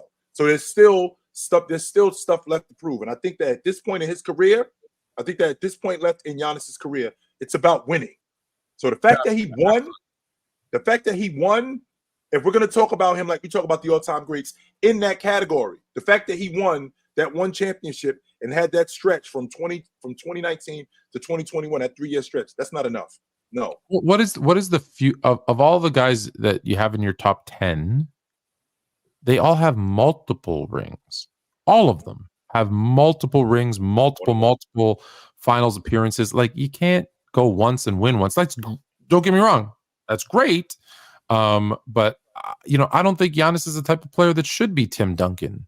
I don't think he's the guy that should, drift off into the sunset and we never hear from him again and people don't recognize him. I don't accept that for him. He might accept it for himself. I don't accept it for him. And Tone, let's be, and H, I'm not going to ramble here, but this makes me nuts, okay? This makes me nuts when I hear what you just said about dudes fading into oblivion. What it suggests is that these dudes don't care. Yes, they do. Yes, they do. Yes, let's get to the bottom of this right now. If Tim Duncan, quote unquote, faded into oblivion, you would see Tim Duncan not too long if the chatter started. Tim, as good as you weren't as good as this dude. If just as good as you weren't as good as this dude. And the chatter would start where guys start coming out and saying, Tim, you weren't as good as this guy. You weren't as good as that guy. And he would basically start getting pushed to the side and people would start forgetting about him. That would not go over well with him. He would start showing up, Tony. There's a reason why The Last Dance came out. There's a reason why The Last Dance came out and the way it was constructed. It was constructed because you guys are not going to forget about me. I know that you're talking about this guy being the best ever, and that's a conversation. You guys are not going to forget about me. And when these guys say that they don't care, oh my God, they do. 100%. Of course they do. Look, there's two kinds of people: the ones that care and the ones that lie. That's it. So true.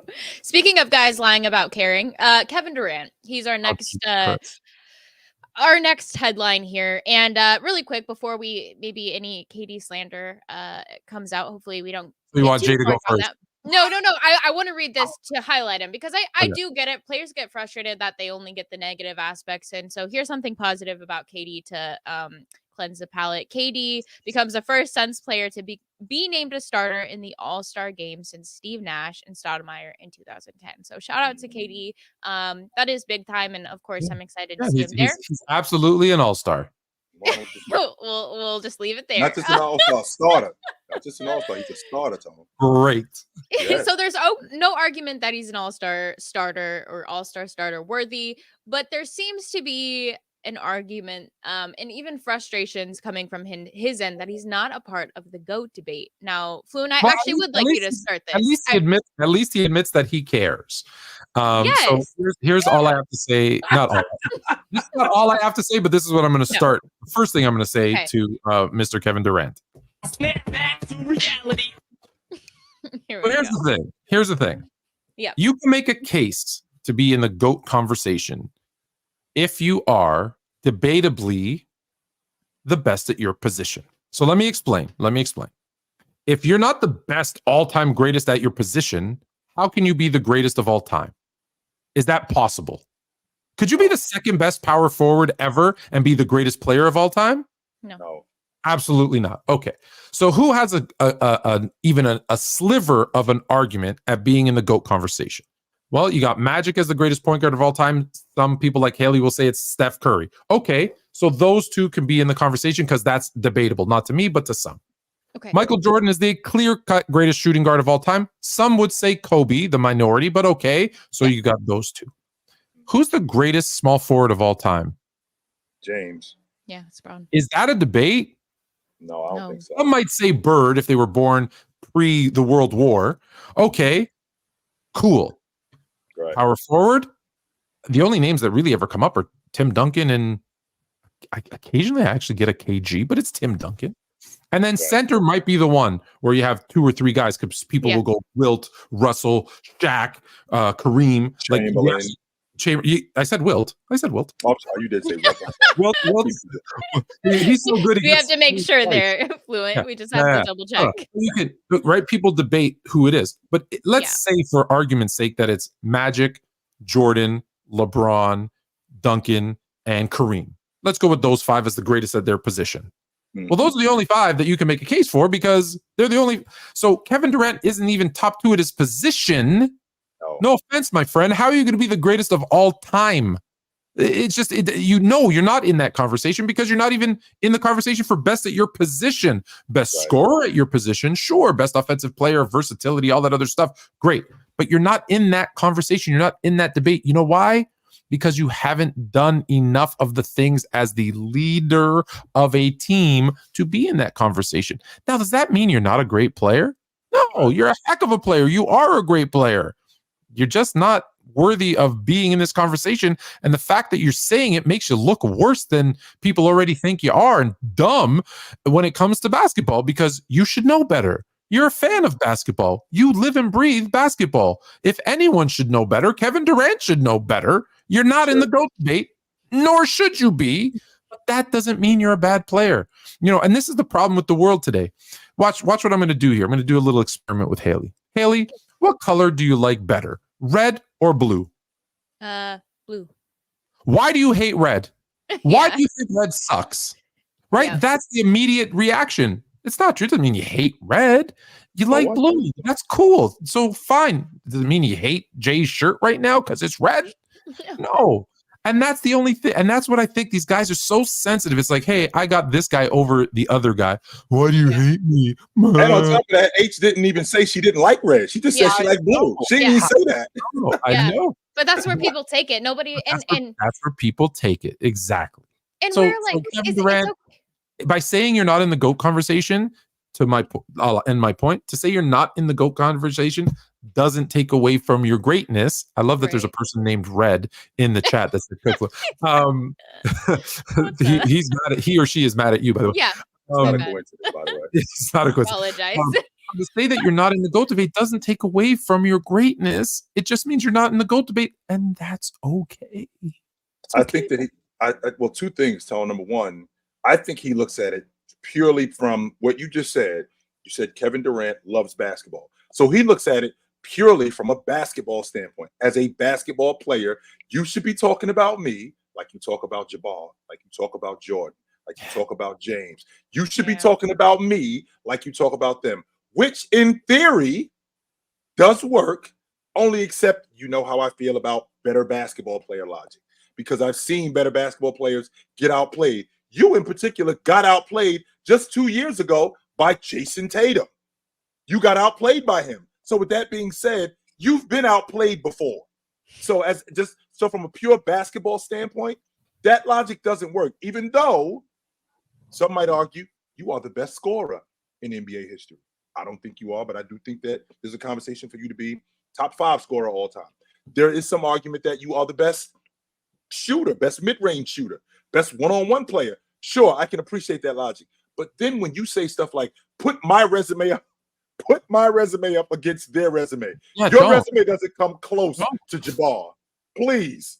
Your resume doesn't come close to Jordan. Your resume does not come close to James. Your resume doesn't come close to Magic. Your resume doesn't come close to these guys. You can't be, I'm sorry. And again, I hate to beat a dead horse here, but you're not the best at your position. You're not the best of your generation. How can you be the best ever? It unfortunately just eliminates him. It just eliminates him. You're not. It does. And back to the point about him caring. Sure, absolutely. These guys care about how you view them, which they should. There's no way that you say, well, I don't care. The reason why you don't care is because they're not saying nothing good about you.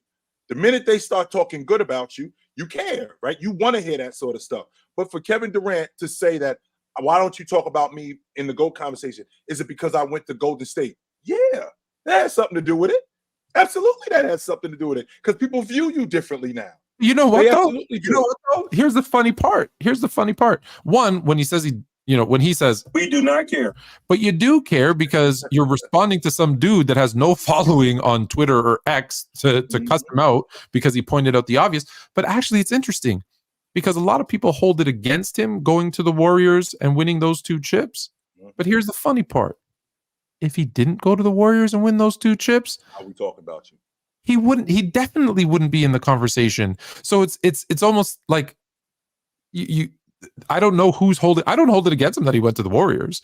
Right. But the fact of the matter is, if he didn't, he'd have 0 rings, and then he definitely wouldn't be like he's not in the conversation already. He would not even be anywhere near the conversation. So just like LeBron. LeBron would have 4 rings if he hadn't left the Cavs initially. If Are we under the impression that if KD doesn't leave Oklahoma City, that he would have never won? Are we under that impression? No, I'm not. I think he would have. If Kevin Durant doesn't leave, if he doesn't leave Oklahoma City, he stays in Oklahoma City, he's never going to win. Are we under that impression? I think he could have. I think he would have with 2 stars. I think they would have brought stars. No, they wouldn't. No, they wouldn't. OKC was showing you that players would get to a certain level. We're not playing them. We're a small market team. We're not going into luxury tax, and they leave. So one by one, not all fault of them, but whatever. Russ leave, like they were all gonna. Harden leaves. They were all gonna leave. They weren't gonna bring in unless they bring in new young guys. But no, I don't think they ever get over the hump and they become a good team in the West. So he would have had to have left. Just like now, James, on the other hand, had he stayed in Cleveland, I don't think he wins 4. I don't think he goes to 8 straight, but I still think he wins a couple because at least I saw Cleveland, not the right guys, but they were moving young players, moving draft picks, and bringing in veterans. People forget.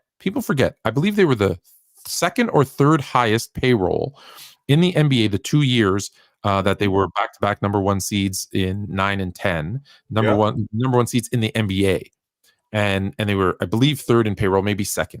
They go to Miami, they build that team in Miami, right, with Bosh and Wade. Do you know that they were paying less? Take less though. No. Miami Heat's payroll was lower than Cleveland's. So when an idiot like Arena says they left Cleveland because everybody was a free agent, and Dan Gilbert said we're not going to pay those guys, dummy, he was already paying them, and he was paying more than they paid in Miami, dummy. Like, go do some research before you open your mouth. Let me go back. This is about KD. So the question is, do they win? I don't think KD wins when in OKC. Right. I think he has to leave.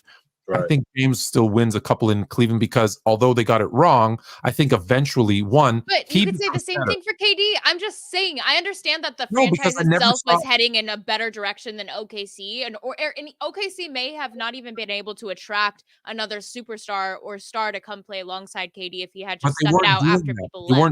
They weren't doing what Cleveland did. I'm just saying it's still an assumption either way. So we have to use. Of course, it's an assumption, but OKC has never shown us that they would go into the luxury and that they would be a top spending team. Cleveland did show us, and if you really look at LeBron LeBron really didn't come into his kind of peak like LeBron. I really think until like 12, 13, 14. Like that's the LeBron that I don't care what team you put him on, he's probably winning the chip, right? 12, 13, 14. That LeBron. 15, like that gap, I think you put him on the Shanghai Sharks and they're coming to the NBA and they're competing in the finals. So I never saw that from KD that I'd be like, I could put him anywhere. And I know that OKC, based on historical data, they're not the type of team that would throw a bunch of money and go into the luxury tax for him. If they did, okay, different conversation. Yeah. The thing about the Oklahoma City Thunder, and James Harden actually let them off the hook because they offered him a contract. They offered him a max deal, and he didn't sign it right away. And his reasoning was, quote, I had never seen that much money in my whole life. So if I could get a day or two to think about it, not because he wasn't going to sign it, but because, I'd never seen any that kind of money before. So he needed a second. Well, that second gave the Oklahoma City Thunder some time to take a look at their books. And if we get James Harden off our books, that's going to save us $30 million, which, by the way, at that time, Tone, you being a businessman, you can appreciate in Oklahoma City being the 41st market in the NBA during that time. $30 million is a lot of money. It's a lot of money. Let's remember, owners own businesses, okay? Some of them are delusional, and they'll do anything to win a championship. The vast majority of them are there to make money. And I will use, and I apologize to you that don't know hockey that are listening, I will use a great hockey example. The Toronto Maple Leafs here in Toronto haven't won a Stanley Cup since 1967. 1967. However, they sell out every single game. Up until a few years ago, you had to have the season tickets willed to you if someone died. Okay, that has recently changed. So I can't walk up to the Tone. I can't walk up to the ticket counter and go, yo, can I get season tickets for the 23-24 season? I can't do that. Now, no. Let's not say today. Let's say 10 years ago. Yo, he go $22,000. I want season tickets for the 13, 14. Your grandmother died who had them? No, he didn't. No, he did not. No. Oh my God. Okay, and they charge ridiculous amounts of money. They don't want to win. They're owned by a big, MLSE, a big conglomerate who, like, maybe the coach wants to win, the GM wants to win. Sure. But they're looking at, there's a guy up in bookkeeping, and he's looking at the books. He's like, hey, we're making money. We good. And that's the majority of teams. So when a team like OKC, who is in a small market, which will struggle a little bit more than others, and there's an owner who sits there, counting his money, he's like, $30 million in his pocket or mine? Mine? All right, no problem. Yeah. The guys will figure it out, right? The GM will figure it out. I'm taking that 30 million. Whereas, if you really wanted to win, he's saying, Harden, I don't care. You're a part of this team going to a championship. You're staying. You're getting that 30 million. Here, I'll give you 35. Here, whatever it is. So that's why I say OKC probably doesn't. They haven't shown me that they would do that. That's the only reason. If that changed, like I said, that changes. And I'll highlight this because I agree with you, Tyson. KD thinks he's just as good of a basketball player as LeBron on the court, and from that aspect, Jordan, all of those dudes. I mean, KD. When you look at KD on a court, and you pair it with even some of the greats, he's not. I don't know. I'm not going to say he's a great. I have him at like within my top 15. You don't? No. Of all time? No. I got him right outside the top 10. I got him at 16.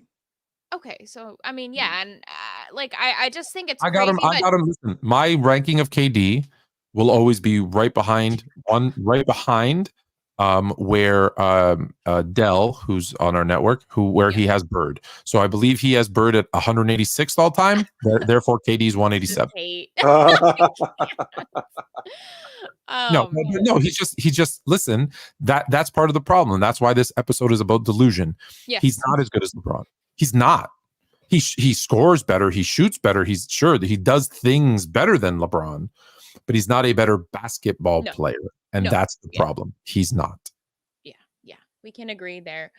Before we get into more headlines, let's touch on a few of these super chats, just because we've had a few more come in. Yeah. Teddy Hart, NBA politics, journalist grudges, and all NBA being position based for most of history skews everything. The sixth best center could be better overall than the third best point guard. Eye test should hold most weight. That is one of the flaws in the all NBA team logic, that you only get three centers, and in the days where the top 5 of the top 10 players are centers, that kind of sucks, because you're the fifth. You could be in reality you could be the fifth best player.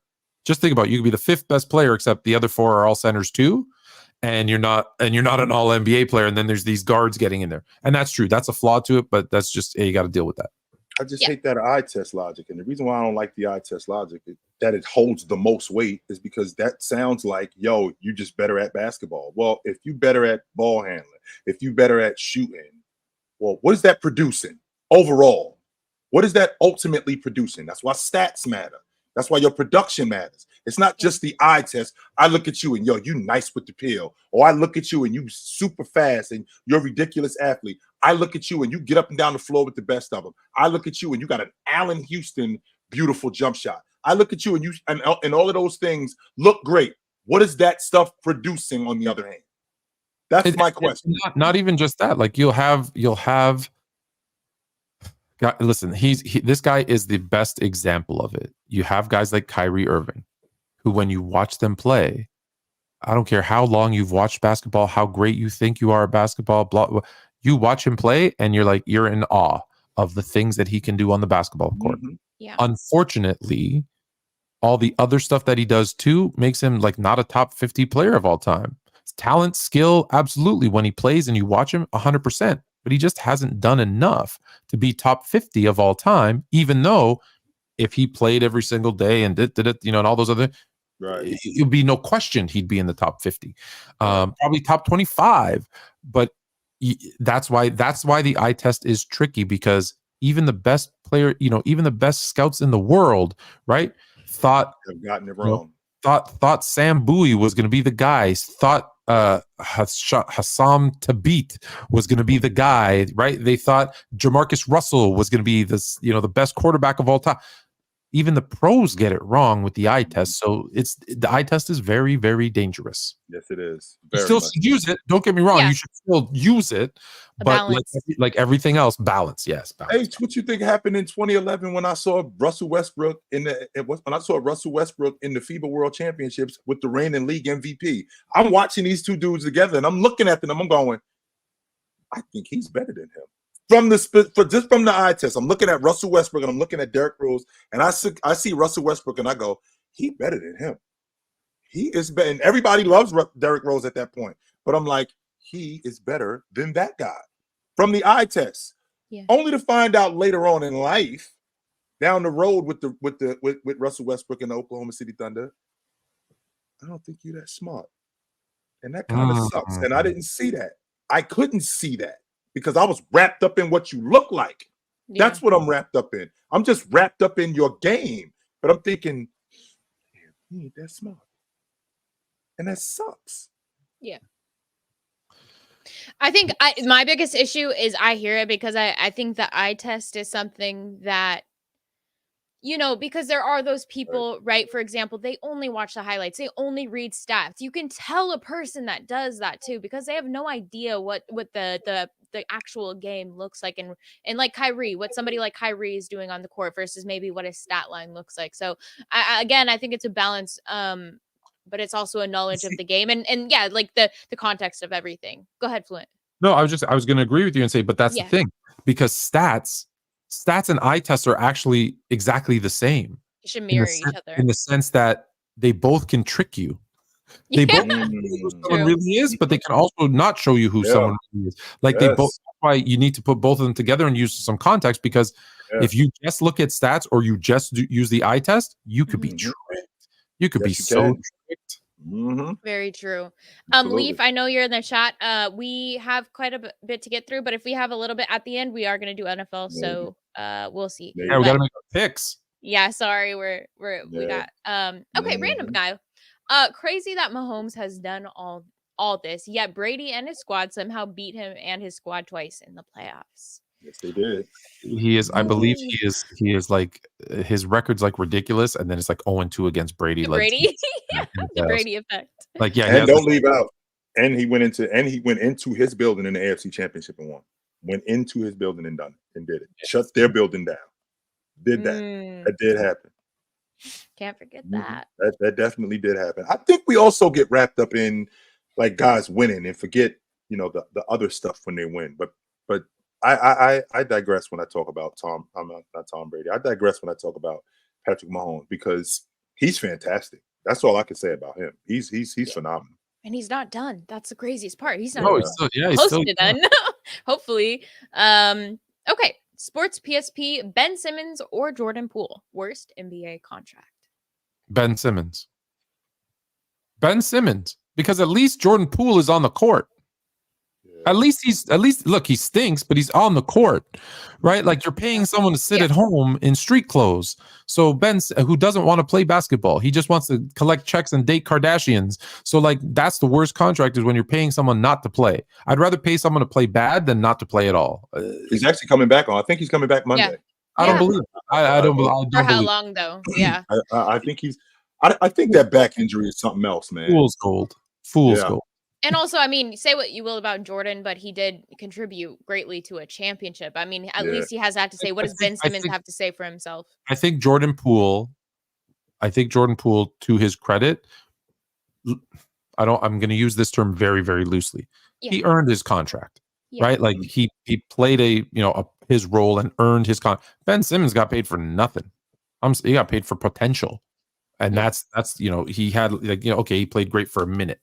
Wait a minute, Tony. Whoa. He wasn't terrible. I didn't. I said he played great for a minute. That's what I said. He was on his way. I mean, he got drafted. He sat out. He sat out that 1 year, but then he became an All-Pro. Then he became an All-Star. Became an All-League defender, and then Philly happened. Then Philadelphia happened, and in that playoff series that happened. But up until that point, we're still talking about one of the best league guards in the game.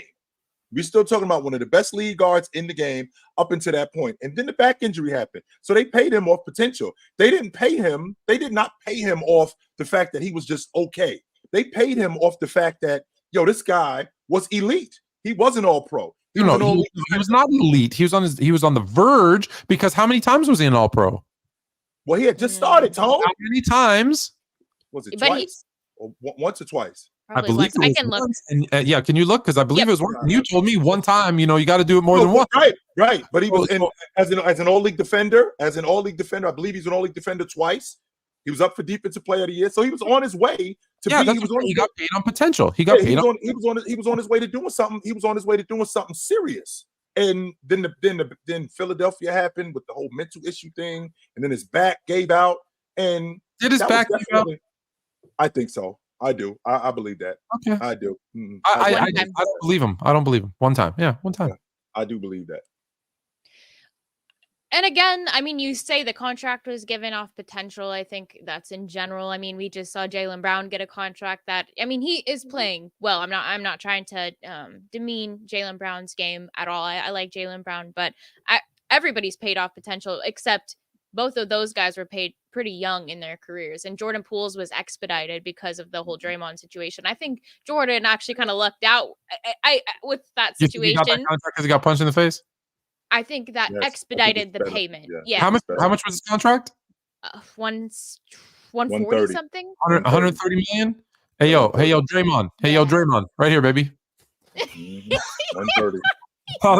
I got a strong chin, bro. I'll take a punch for 130 million. Yeah. So again, I don't know. That's an interesting question. I think you could go both ways with that one. Double P.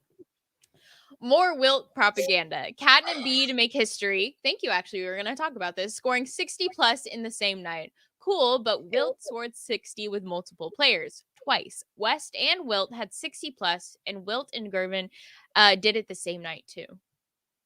Absolutely, but was it on January? But was it on January 22nd? That's the difference. Because Cat and Embiid scored their 70 and 62 on January 22nd, the same day that Kobe scored his 81. Yep. Right. That wasn't a coincidence either, Tom. That definitely wasn't a coincidence. No. Kobe from Philly on the day Embiid scores 70 in on Phil as a Sixer. Just saying. Thoughts on that, by the way? The world works in mysterious ways.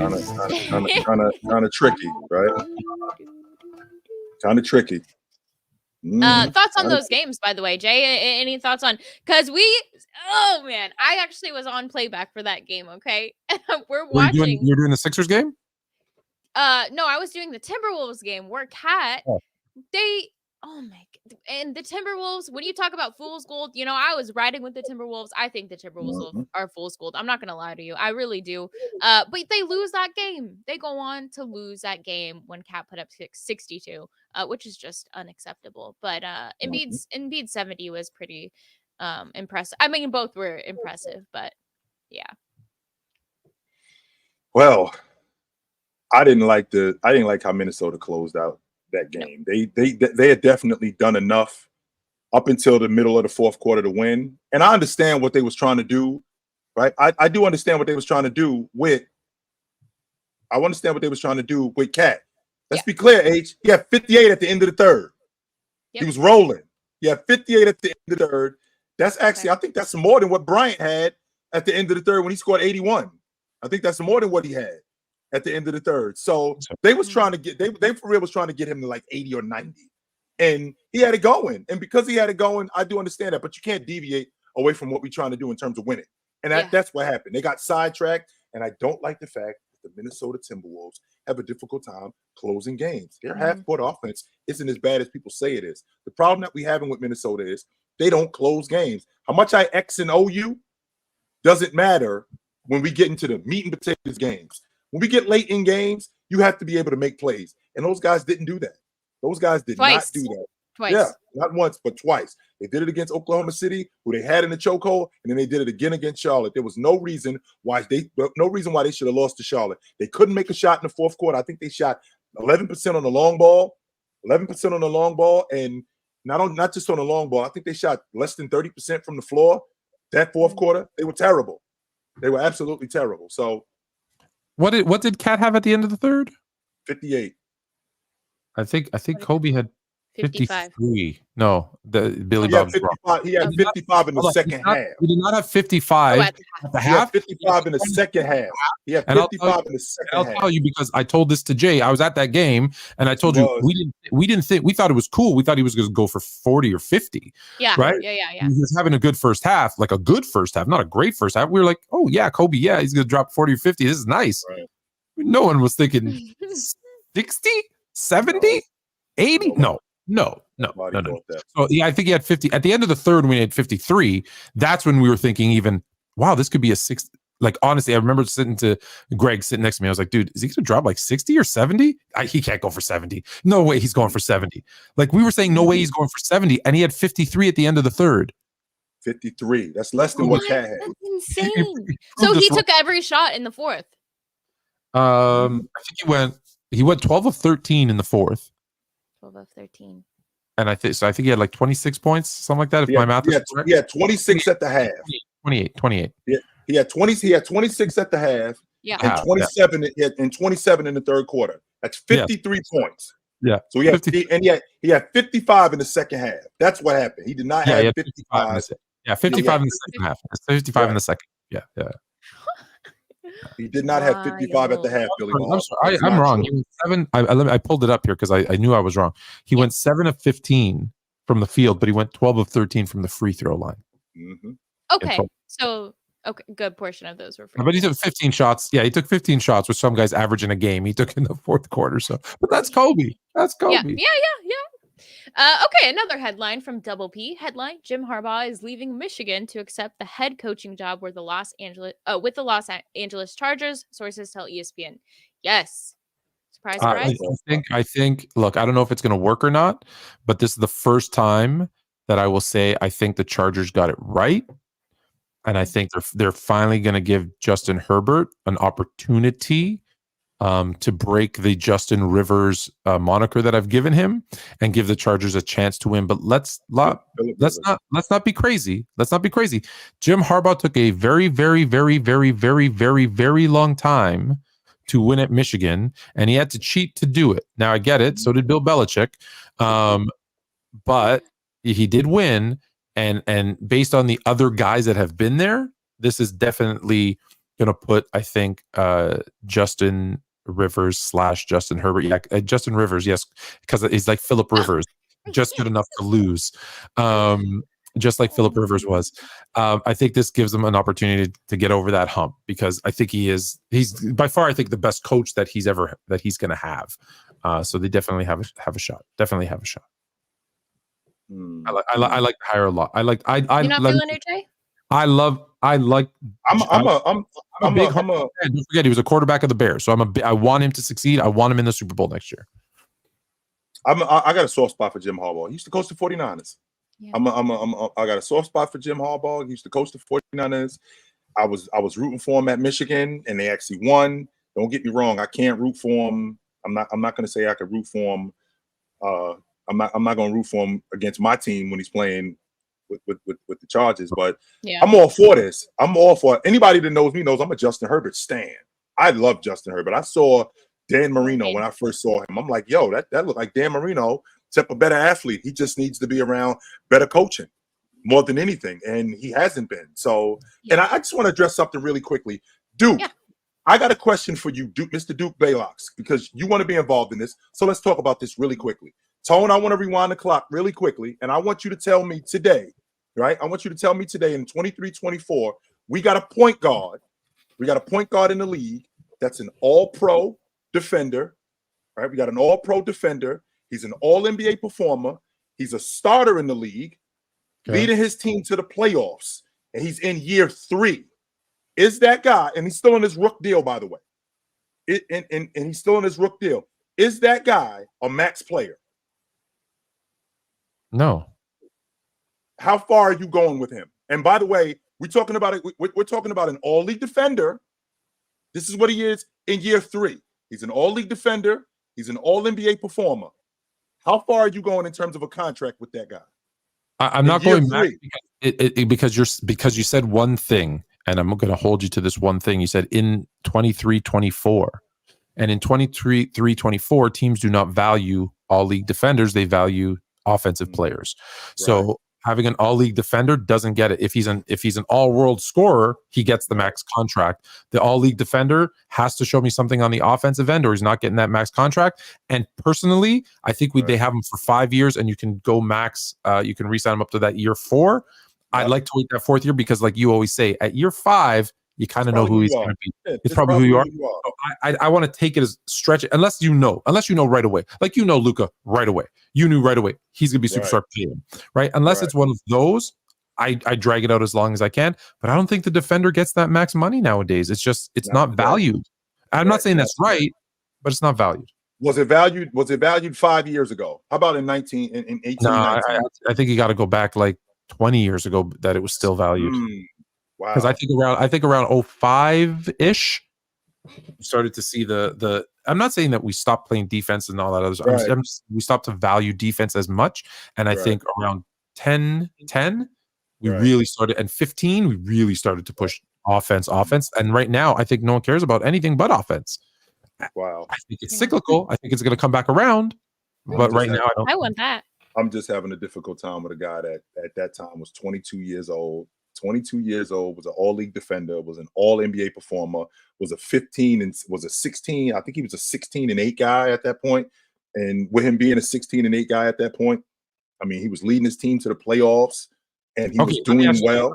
Let me ask you this. I know that it's just stats. Right. Ever in the history, would you think a 16-8 guy was worth max money? No. If you asked me that 20 years ago, Tone, no, I probably would have said no.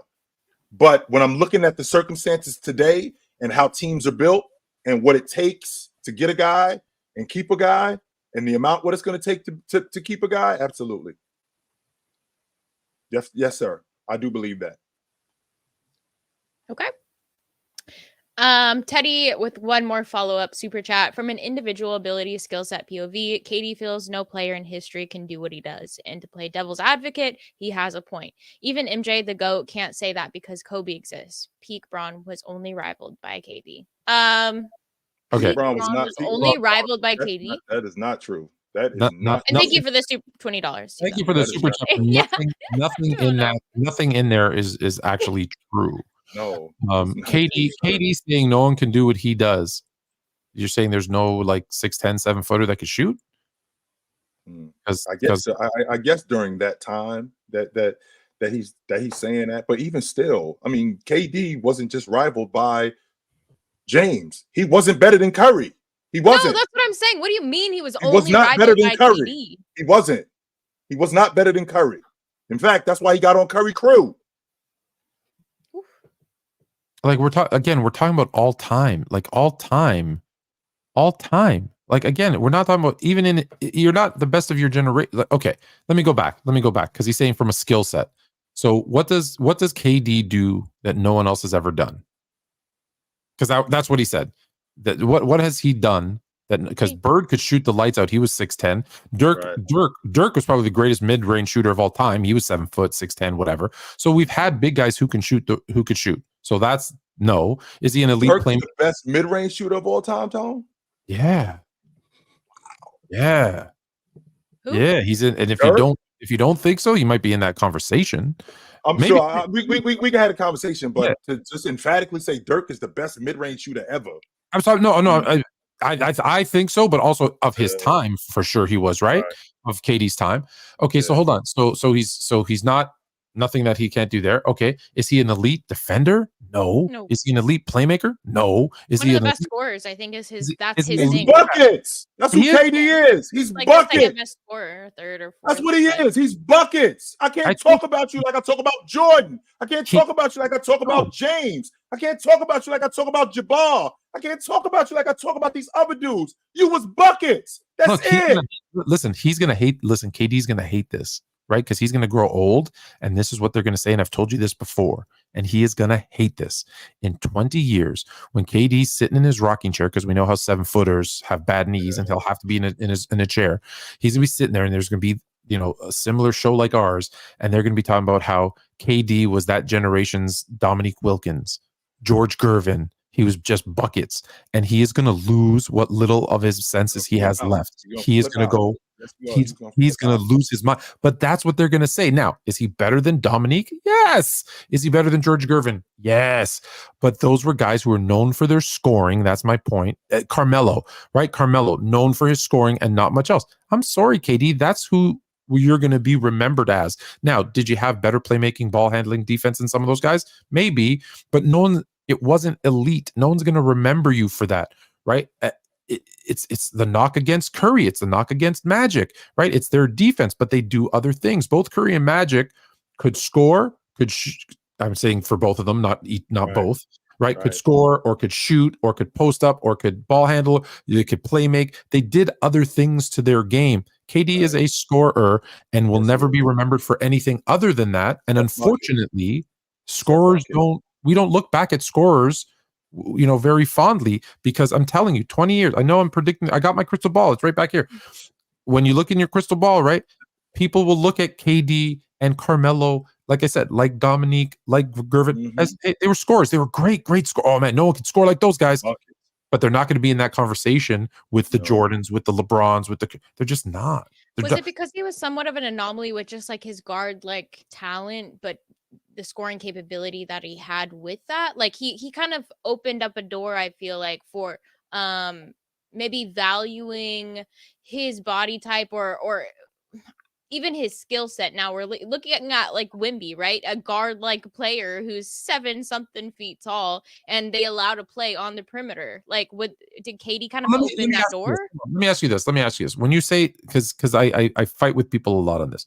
When you say guard like skills, do you mean like if you put him up against guards, he has the ball handling and maneuverability of a guard, or do you have to caveat it for a guy his size? Because most people say for a guy his size, and the second you have to put that caveat in, I'm sorry, that takes it out for me. So can you put his ball handling against the greats? Do you put him against Kyrie? For his size. Yeah, it is for his size. That asterisk. You might roll him out for that asterisk. Then I'm out. The second he was an exceptional ball handler for his size, 100%. But to the dude in the chat that want to be involved in this, absolutely, Duke. Just so you know, KD was not a great shot blocker. You know who was a great shot blocker? Rudy Gobert was a great shot blocker. You know who was a great shot blocker? Marcus Camby is a great shot blocker. Not Rudy Gobert, I'm sorry. Kevin Durant finished 9th in Defensive Player of the Year. That's the only time he was in the top 10 ever in Defensive Player of the Year. Ever. That's the only time he ever did that. That's number one. Number two, when we're talking about a guy in terms of his skill set offensively, did he revolutionize the game? Yeah, he did. But without guys like Dirk Nowitzki, without guys like Tony Kukoc, there is no Kevin Durant, because the big guard, the big forward, he plays on a block. Hey, yo, but you could say that, Jay. You could say that, but then there would be no Ingram. There would be none of these guys. Don't sleep on my guy, Rashard Lewis. Don't sleep on my guy, Rashard Lewis. Rashard Lewis too, tall. That's 6'10". Absolutely long. You like Rashard Lewis because I love Rashard Lewis. No one ever talks about him. I love long ball shooter. That's why. That's why you love him. That's why. And I can dig that. I can definitely dig that. But most okay. So more here. Than anything, so listen. Than anything, KD is going to be remembered. KD is going to be remembered as a bucket getter. That's it. That's what he's going to remember mostly. That's what I'm talking about. That's what he will be remembered with. And I know. Just FYI, Duke is actually Dell. Don't get fooled. Or it might even be KD himself. Because when he says I think his handles period fluent. No, you don't. You're not putting him. Are you putting him in a conversation with Kyrie? No. Who are you putting him in a conversation with? Let me think of other. I've heard you say for his size for other people like Magic. I've heard you use that phrase for other people. So I don't think it's setting him apart. When have I said for his size for Magic? Playmaking, facilitating. No. You've definitely said it. I'll find it. I'll find a clip. I You might guys have said, can help me out. I know you've used that phrase for his size. Maybe not with. What I said for Magic, I would say, I said because of his size. I've said that before, because he's 6'9", he could see over defenders, or because of his size, he could defend bigger players. I've never said he's a great playmaker for his size. No, maybe not playmaking, but I'm sure I don't know. I just think that let's keep the same energy across the board, I guess. Yeah, for sure. But I agree with you both as far as KD goes. Like, just you're not in the GOAT conversation. Let me ask you this, Haley. Who are the 5 greatest ball handlers of all time? In your estimation, H. Yeah. If you had to, I mean, I don't know. All 5. I guess I don't know. 5. I guess I'd go like my top 3 though: Steph, Kyrie, AI. Okay. Is why isn't KD in that? KD's nowhere near. So he ain't even in that conversation. Oh, maybe. Hold on. You still CP3, Kyrie, Steve Nash, Rod Strickland, like Tim Hardaway. You could literally name Jamal Crawford. You could literally name 50 people who handle the ball. It's like, wait a minute, we ain't even talking about him in that conversation. Yeah. No, I just mean it is for his size. So you're right. It's for his size. Yeah, so when someone says, no, he's a great ball handler. No, he's a great ball handler maybe for his size, but that doesn't even put him in the top 50. So no, you're not elite. A rim protector. He was a better rim protector for 2 years that he played with Golden State. So what player his size had the same handles as him prior to KD? The same. Tony Kukoc was nice with the pill, but not as good as Kevin Durant. He wasn't nice with Kevin. Tony Kukoc was nice with the pill, but he wasn't as nice as KD. Not as nice. So is he the best player? For 7-footers, I think for 7-footers, the thing is this. Yes, KD was better than his predecessors, but that's also because when you were 6'10", 7 foot, they didn't let you handle the ball. That's what I'm saying. And now hold on. But now they're doing it more. And what I'm telling you is you're going to see a lot more 6'8", 6'9", 6'10", 6'11 guys handling the ball. And KD's ball handling skills are going to become average because everyone that size is going to do it. That's the whole point, though, Fluent, is where I'm going with it. Is he set a precedent and he opened the door. We say that, right? You said, Jay, that he didn't change the game, right? He didn't. No, hold on. He didn't revolutionize the game. Were your words, right? Let me answer your question a little bit better. Okay, because you're saying who handled the ball at his size. Well, it depends on what size, because he says he's 6'9". 7 foot. Let's just go with 7 foot. But he's not a 7-footer. So when I say 6'9" and above, well, first we start with Magic, who was first big point guard at 6'9", who opened the door. Who opened the door for Grant Hill, for Tracy McGrady, for Scottie Pippen. All of those guys handled the ball because of him. So that's the guy who revolutionized it for big guys. And then we've seen it get better and better and better. So yeah, it's been happening for years. So revolutionizing it means changing it. Enhancing it means growing it. But no, and I think that's what KD did.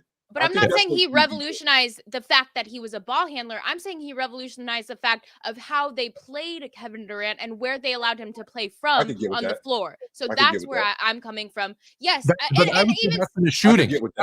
That's because of his shooting, not because of his ball handling. Because you paired them together at his size. All those things, I think, I don't know. No, because you had big guys. You had big guys bringing the ball up the court. But were they shooting? Were they from the perimeter? Were they taking mid-range shots? Were they in the paint? Even though you just proved my point. No, but that's because of his shooting, not because of his dribbling. That's because of his shooting. They'd never have. Listen, if you took away, and again, you could do this for any player, but hear me out.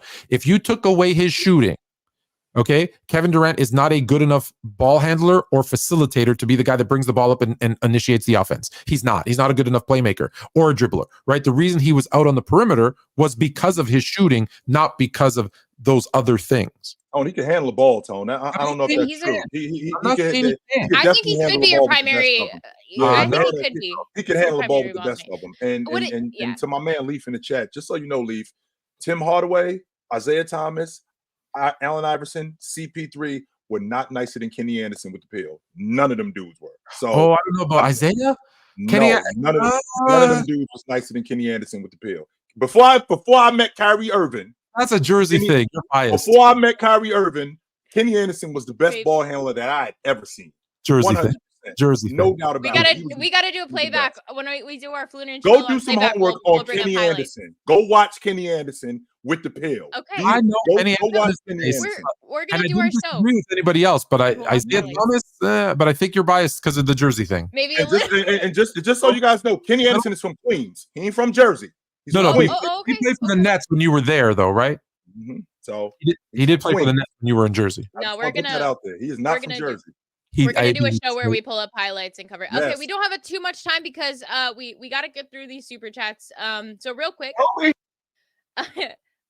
We covered this one, didn't we? Yes, No, we did. yes, we did. That's the one we just We did. did. Okay. But it's worth showing again. Thank you, Ted. Yeah. Thank you so much for your super chats.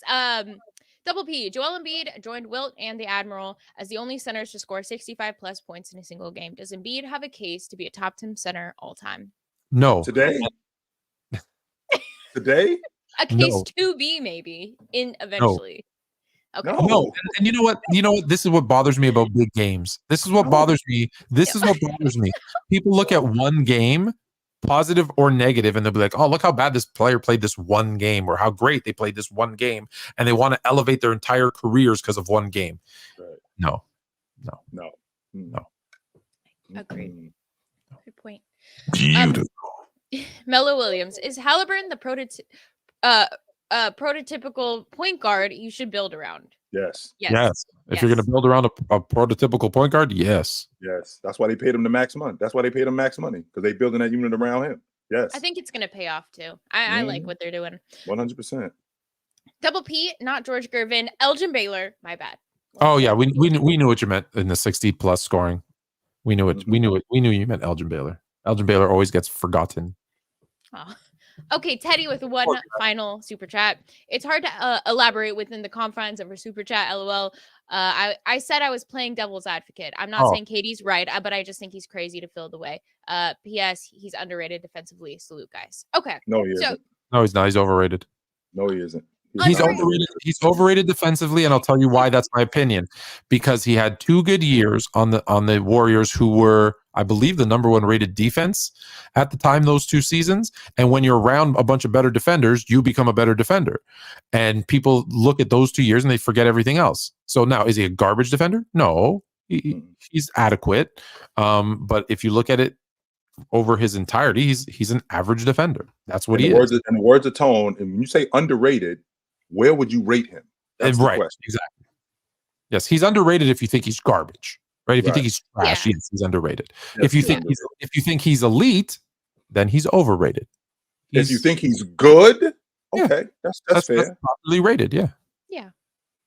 Okay, WB, I got you. Final super chat of the day.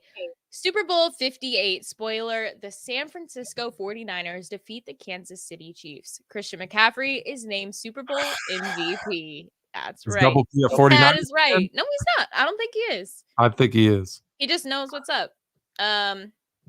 Here's the real Super Bowl. The Detroit Lions defeat the Kansas City Chiefs. Jared Goff is the Super Bowl MVP, and he does this to Matthew Stafford.